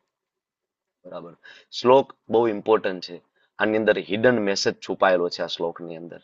Arjun is crying. અર્જુન કહે છે કાર્પાન્ય દોષો પહત સ્વભાવ પૃચ્છામિ ત્વામ ધર્મ સમૂઢ ચેતા યશ્રેયસ્યાત નિશ્ચિતમ બ્રૂહિ તન્મે શિષ્યસ્તેહં સાતિ મામ ત્વામ પ્રપન્નમ. હે કૃષ્ણ, સંકુચિતતા યુક્ત દુર્બળતાના કારણે મારું કર્તવ્ય હું ભૂલી ગયો છું, મનની બધી સ્વસ્થતાઓ ખોઈ બેઠો છું. આવી સ્થિતિમાં તમને પૂછી રહ્યો છું કે મારા માટે જે શ્રેય હોય, લાંબા ગાળાનો ફાયદો હોય, પ્રેય નહીં કૃષ્ણ, શ્રેય હોય એ મને કહો. બરાબર, શું કામ કહો? શિષ્યસ્તે અહમ, હવે હું તમારો શિષ્ય છું, તમે મારા ગુરુ છો. અત્યાર સુધી મિત્રવત ચર્ચા થઈ, સામસામી દલીલો. ભગવાન એક શબ્દ નથી બોલ્યા અત્યાર સુધીમાં. ભગવાને કોઈ ઉપદેશ નથી આપ્યો, શાંતિથી સાંભળે છે. હા બોલ બોલ ભાઈ, તારું જેટલું જ્ઞાન હોય તું ઠાલવી દે, હું પછી કહીશ તને. બરાબર, ભગવદ્ ગીતાનું જ્ઞાન તમને ને મને ત્યારે મળશે કે જ્યારે આપણે સ્વીકારીશું કે હું કૃપણ છું, મને નથી ખબર પડતી, હું બરાબર મારામાં કૃપણતા છે, મને નથી ખ્યાલ આવતો, મને આ જગતની અંદર દુઃખના દર્શન થાય છે, મને એમાંથી બહાર નીકળવાનો રસ્તો નથી મળતો. ત્યારે હે ગુરુદેવ, હું તમારો શિષ્ય છું, તમે મારું માર્ગદર્શન કરો. બસ ત્યારથી ભગવદ્ ગીતા સમજવાની શરૂઆત થશે. મતલબ જ્યારે તમે દીક્ષા લેશો ત્યારથી ભગવદ્ ગીતાની શરૂઆત થશે જીવનમાં. ત્યારથી તમારી સાધનાની શરૂઆત થશે જીવનમાં. ત્યાં સુધી આપણે કરીએ છીએ, બરાબર છે, પુણ્ય પ્રાપ્ત થાય નામ જપ કરવાથી, પણ ખરેખર નામ જપનું બળ છે એ આફ્ટર ઇનિશિયેશન ગુરુની કૃપાથી પ્રાપ્ત થાય છે. પદ્મ પુરાણની અંદર શ્લોક છે, સંપ્રદાય વિહીનાય મંત્રાતે નિષ્ફલા મતા, કે સંપ્રદાયમાં જોડાયા વગરનો કોઈ પણ મંત્રનો જપ છે અલ્ટિમેટલી નિષ્ફળ જાય છે. બરાબર. તો આની અંદર આપણને અર્જુન એક હિડન મેસેજ આપણને આપે છે કે આપણે બધા શિષ્યસ્તે હમ, દીક્ષા તરફ આગળ વધીએ. મારી ઈચ્છા એવી છે, બરાબર, કે આ બેચ નંબર 4 ની અંદર જોડાયેલા બધા જ ભક્તો ભક્તિ શાસ્ત્રી પૂરું થાય એની પહેલા આ બધાના શેલ્ટરના ફોર્મ ભરાઈ જાય, અને ભક્તિ શાસ્ત્રી પૂરું થતા થતા તમારા બધાની દીક્ષામાં અમે બધા જ જોડાઈએ, અને તમારી દીક્ષામાં અમે જોડાઈને ખૂબ આનંદ કરીએ. જેવી રીતના હમણાં ઘણા બધાની દીક્ષા થઈ, અમે મુંબઈ ગયા હતા અને દીક્ષા સેરેમનીમાં અમે જોડાયા હતા. બરાબર. તો અમારી બધાની ઈચ્છા છે કે અહીંયા જે જોડાયા છે બધા જ ભક્તો જેની દીક્ષા બાકી છે, જેવું ભક્તિ શાસ્ત્રી પૂરું થાય, બરાબર, ત્યાં સુધીમાં તમારી બધાની દીક્ષા થઈ જવી જોઈએ. બરાબર. અને એના માટે કંઈ પણ તમારે મદદની જરૂર હોય, કાંઈ ડાઉટ હોય, કાંઈ પ્રશ્ન હોય, તો તમે લોકો મને ગમે ત્યારે કોન્ટેક્ટ કરી શકો છો. દીક્ષાનો મતલબ સંન્યાસ નથી. દીક્ષાનો મતલબ ઘર, પતિ, પત્ની, મા બાપ, બાળકો છોડી દેવાના નથી. બરાબર. તો ચિંતા કરવાની જરૂર નથી. દીક્ષાથી બિલકુલ તમે લોકો ડરતા નહીં. બરાબર. કારણ કે દીક્ષા એ ઇનિશિયેશન છે, એક શરૂઆત છે, એક કટિબદ્ધતા આપણને આવે છે, આપણને ગુરુના આશીર્વાદ પ્રાપ્ત થાય છે. તો બહુ જ મહત્વનો આ શ્લોક છે. એના શ્લોકના ભાવાર્થ ઘણો બધો લાંબો છે, તમે લોકો જરૂર શાંતિથી વાંચજો. એમાં આપણને શરૂઆતનો જે પેરેગ્રાફ છે એમાં દાવાગ્ને વિશે પ્રભુપાદ આપણને કહે છે કે ડગલે ને પગલે મૂંઝવણ હોય છે, પણ આ મૂંઝવણમાંથી જે બહાર કાઢી શકે પહેલો મુદ્દો ત્યાં પ્રભુપાદ લખે છે, સદગુરુનો આશ્રય લેવો જોઈએ. કોઈ ઈચ્છતું નથી ને, બરાબર, જીવનમાં મુશ્કેલી આવે, આગ લાગે, બરાબર. કોઈ ઈચ્છતું તો અત્યારે ઈરાન અને કોની સાથે યુદ્ધ ચાલે? ઇઝરાયલ અને ઈરાન, અમેરિકા સાથે કોઈની ઈચ્છા હતી યુદ્ધ થાય? કોઈની ઈચ્છા ન હોય. વારંવાર ફાટી નીકળે છે, કઈ ને કઈ આવું થઈ રહ્યું છે. પ્રભુપાદ આપણને સમજાવે છે કે ભાઈ અર્જુન સાથે જે થયું ને આપણી સાથે પણ થઈ શકે છે. આ અનએક્સપેક્ટેડ બધી ઘટનાઓ છે. આપણા દાદાનું પણ મૃત્યુ થશે, બરાબર, આપણા ગુરુનો પણ, બરાબર, અહીંથી સ્વધામ ગમન થશે. તો આ બધી ઘટનાઓ થશે. જેવી રીતના દાવાનળ, જો વરસાદની આગાહી હોય, દાવાનળની આગાહી ન હોય, ખબર છે ને દાવાનળ એટલે શું ખબર છે ને? તો તમને લોકોને જંગલની અંદર વૃક્ષો એકાબીજા જે ટકરાય ને, ખાસ તો વાંસના વૃક્ષો ટકરાય ને, એના ફ્રિક્શનના કારણે જે તણખા પડે ને, એ તણખા નીચે પડે ને પછી સૂકા પાંદડા હોય ને એ સળગવા લાગે. અને દાવાનળ છે ને એ ભૌતિક સાધનોથી તમે બુઝાવી શકતા નથી. તમને ખબર છે અમેરિકામાં દાવાનળ ફાટી નીકળ્યો હતો લગભગ 1.5-2 વર્ષ પહેલા અમેરિકામાં, અને એ દાવાનળ છેક ન્યુયોર્ક સુધી પહોંચ્યો હતો, ન્યુયોર્ક સુધી, બરાબર. અને કેટલા બધા મોટા મોટા સેલિબ્રિટીઝના ઘર પણ સળગીને ખાક થઈ ગયા. મોટી મોટી રોલ્સ રોય, BMW, મર્સિડીઝ જેવી ગાડીઓ સળગી ગઈ હતી. વિચાર કરો, અમેરિકા તો મહાસત્તા છે ને, તો બીજું તે તો બુઝાવી શકતી હતી ને દાવાનળ, તો એ પણ નહોતી બુઝાવી શકી. દાવાનળ બુઝાવી શકાતો નથી. બરાબર. વરસાદ પડે ત્યારે દાવાનળ બુઝાય. બરાબર. એવી રીતના આપણી જીવનની અંદર ઘણી બધી સમસ્યાઓ આવતી હોય છે, ગમે ત્યારે આવતી હોય છે. આરતી માતાજી, તમારે લગભગ કંઈક સેવામાં જોઈન થવાનું છે, એટલા માટે એન્ડર્સ કર્યો છે માતાજી. આરતી ભોય માતાજી, હરે કૃષ્ણ. હું 2-4 મિનિટમાં ફિનિશ કરું છું. હરે કૃષ્ણ પ્રભુ. હા પ્રભુજી, હું લેફ્ટ થાવ થોડી. હા, તમારે જેને સેવા હોય તમે લેફ્ટ થાવ. 4 વાગે આપણું લિટલ નિમાય કોમ્પિટિશન ચાલુ થાય છે હમણાં 2 મિનિટમાં, એટલે તમે લોકો ત્યાં જેને સેવા હોય જોઈન થજો. અહીંયા પણ હું હમણાં 2-5 મિનિટમાં બધાને હું લઈને આવું છું હમણાં, અને 5 મિનિટમાં હું અહીંયા કન્ક્લુડ કરું છું. તો આપણા જીવનમાં પણ આવી બધી સમસ્યાઓ આવશે. એકદમ ઠીકઠાક હશે, બરાબર, શરદી ઉધરસ તાવ થયા, ડોક્ટર પાસે રિપોર્ટ કરાવવા ગયા, ડોક્ટર કે તમને તો કેન્સર છે. રિપોર્ટમાં કેન્સર પોઝિટિવ આવશે. અચાનક જ કોઈ બીજા લક્ષણો શરીરમાં નથી દેખાતા ને કેન્સર આવ્યું. આવશે, આવું આપણા જીવનમાં પણ આવશે.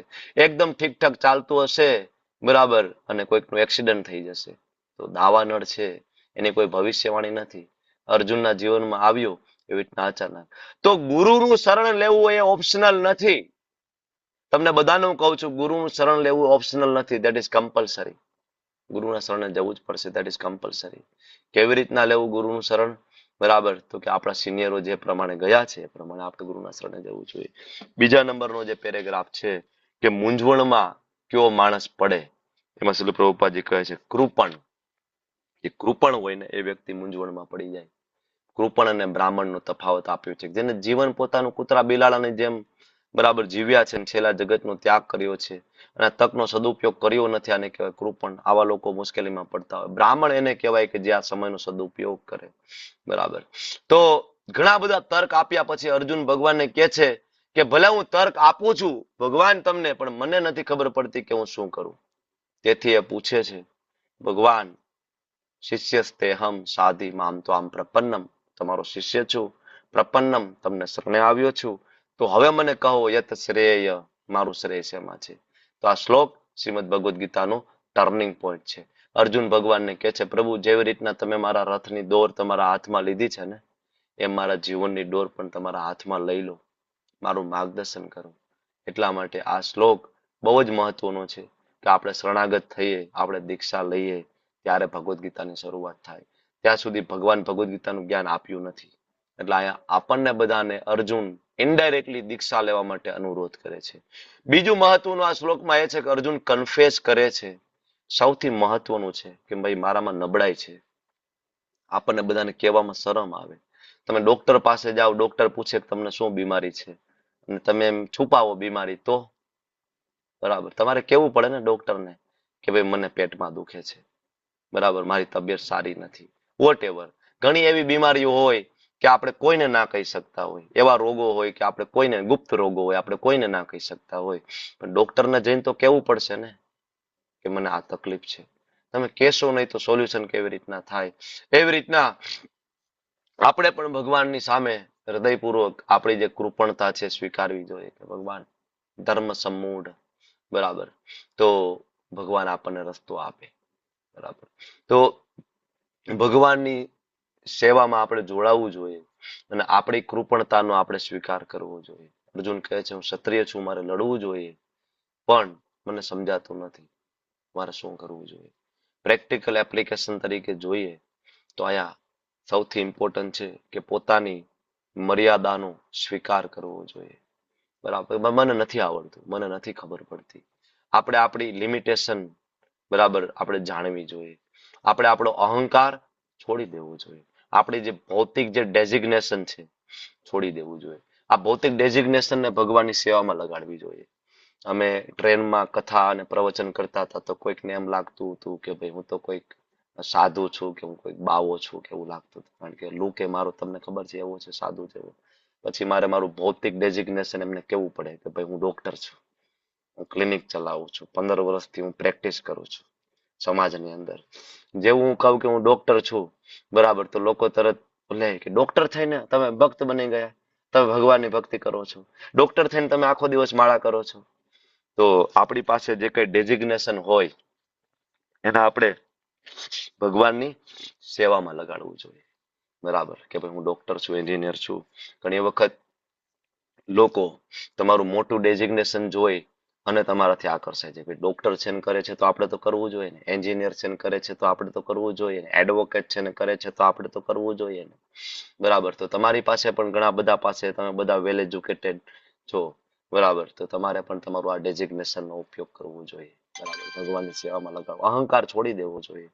બરાબર, જ્યાં જરૂર પડે ત્યાં, બધી જગ્યાએ નહીં, તમને જ્યાં જરૂર પડે એવું લાગે કે સામેવાળી વ્યક્તિ વેલ એજ્યુકેટેડ છે, બરાબર, તો જરૂર પડે તો ત્યારે તમારે કેવું પડે કે I am also well educated, I am also from IIT, I am also from IIM, I know English, બરાબર, હું જાણું છું, મને ખબર પડે છે. ભગવાનનો ભક્ત દક્ષ હોય છે, ભગવાન 12મા અધ્યાયમાં કહે છે. બરાબર, અને બીજું શ્રેય વિરુદ્ધ પ્રેય, બરાબર, હંમેશા યાદ રાખવું. આ શ્લોકની અંદર જે શબ્દ આવ્યો શ્રેય, કે ભગવાનની સામે આપણે જઈએ ત્યારે હંમેશા લાંબા ગાળાનો ફાયદો માંગવો, ટૂંકા ગાળાનો ફાયદો ક્યારેય નહીં માંગવો. બરાબર, ભગવાનની પાસે હંમેશા ભક્તિ માંગવી કે ભગવાન તમારી ભક્તિ આપો. ત્રીજું પ્રેક્ટિકલ એપ્લિકેશન આની અંદર છે ગુરુની અનિવાર્યતા, નેસેસિટી ઓફ સ્પિરિચ્યુઅલ માસ્ટર. બરાબર. જેમ ડોક્ટર બનવા માટે મેડિકલ કોલેજમાં એડમિશન લેવું પડે અને પ્રોફેસરના શરણે જવું પડે. બરાબર. પ્રોફેસર હાથ પકડીને શીખડાવે, સ્કાલ્પેલ લઈને આમ ઓપરેશન કરાય, આમ ઓપરેશન કરાય. બરાબર. એવી રીતના તમારે આધ્યાત્મિક જગતમાં જવા માટે પણ ગુરુની અનિવાર્યતા છે, ફેશન નથી.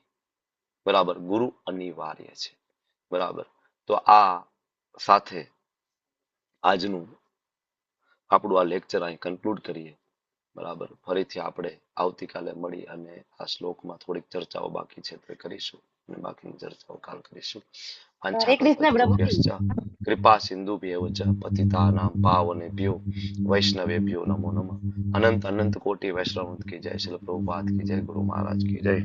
હરે કૃષ્ણ કૃષ્ણ કૃષ્ણ હરે હરે, હરે રામ રામ રામ હરે હરે. હરે કૃષ્ણ. પ્રભુજી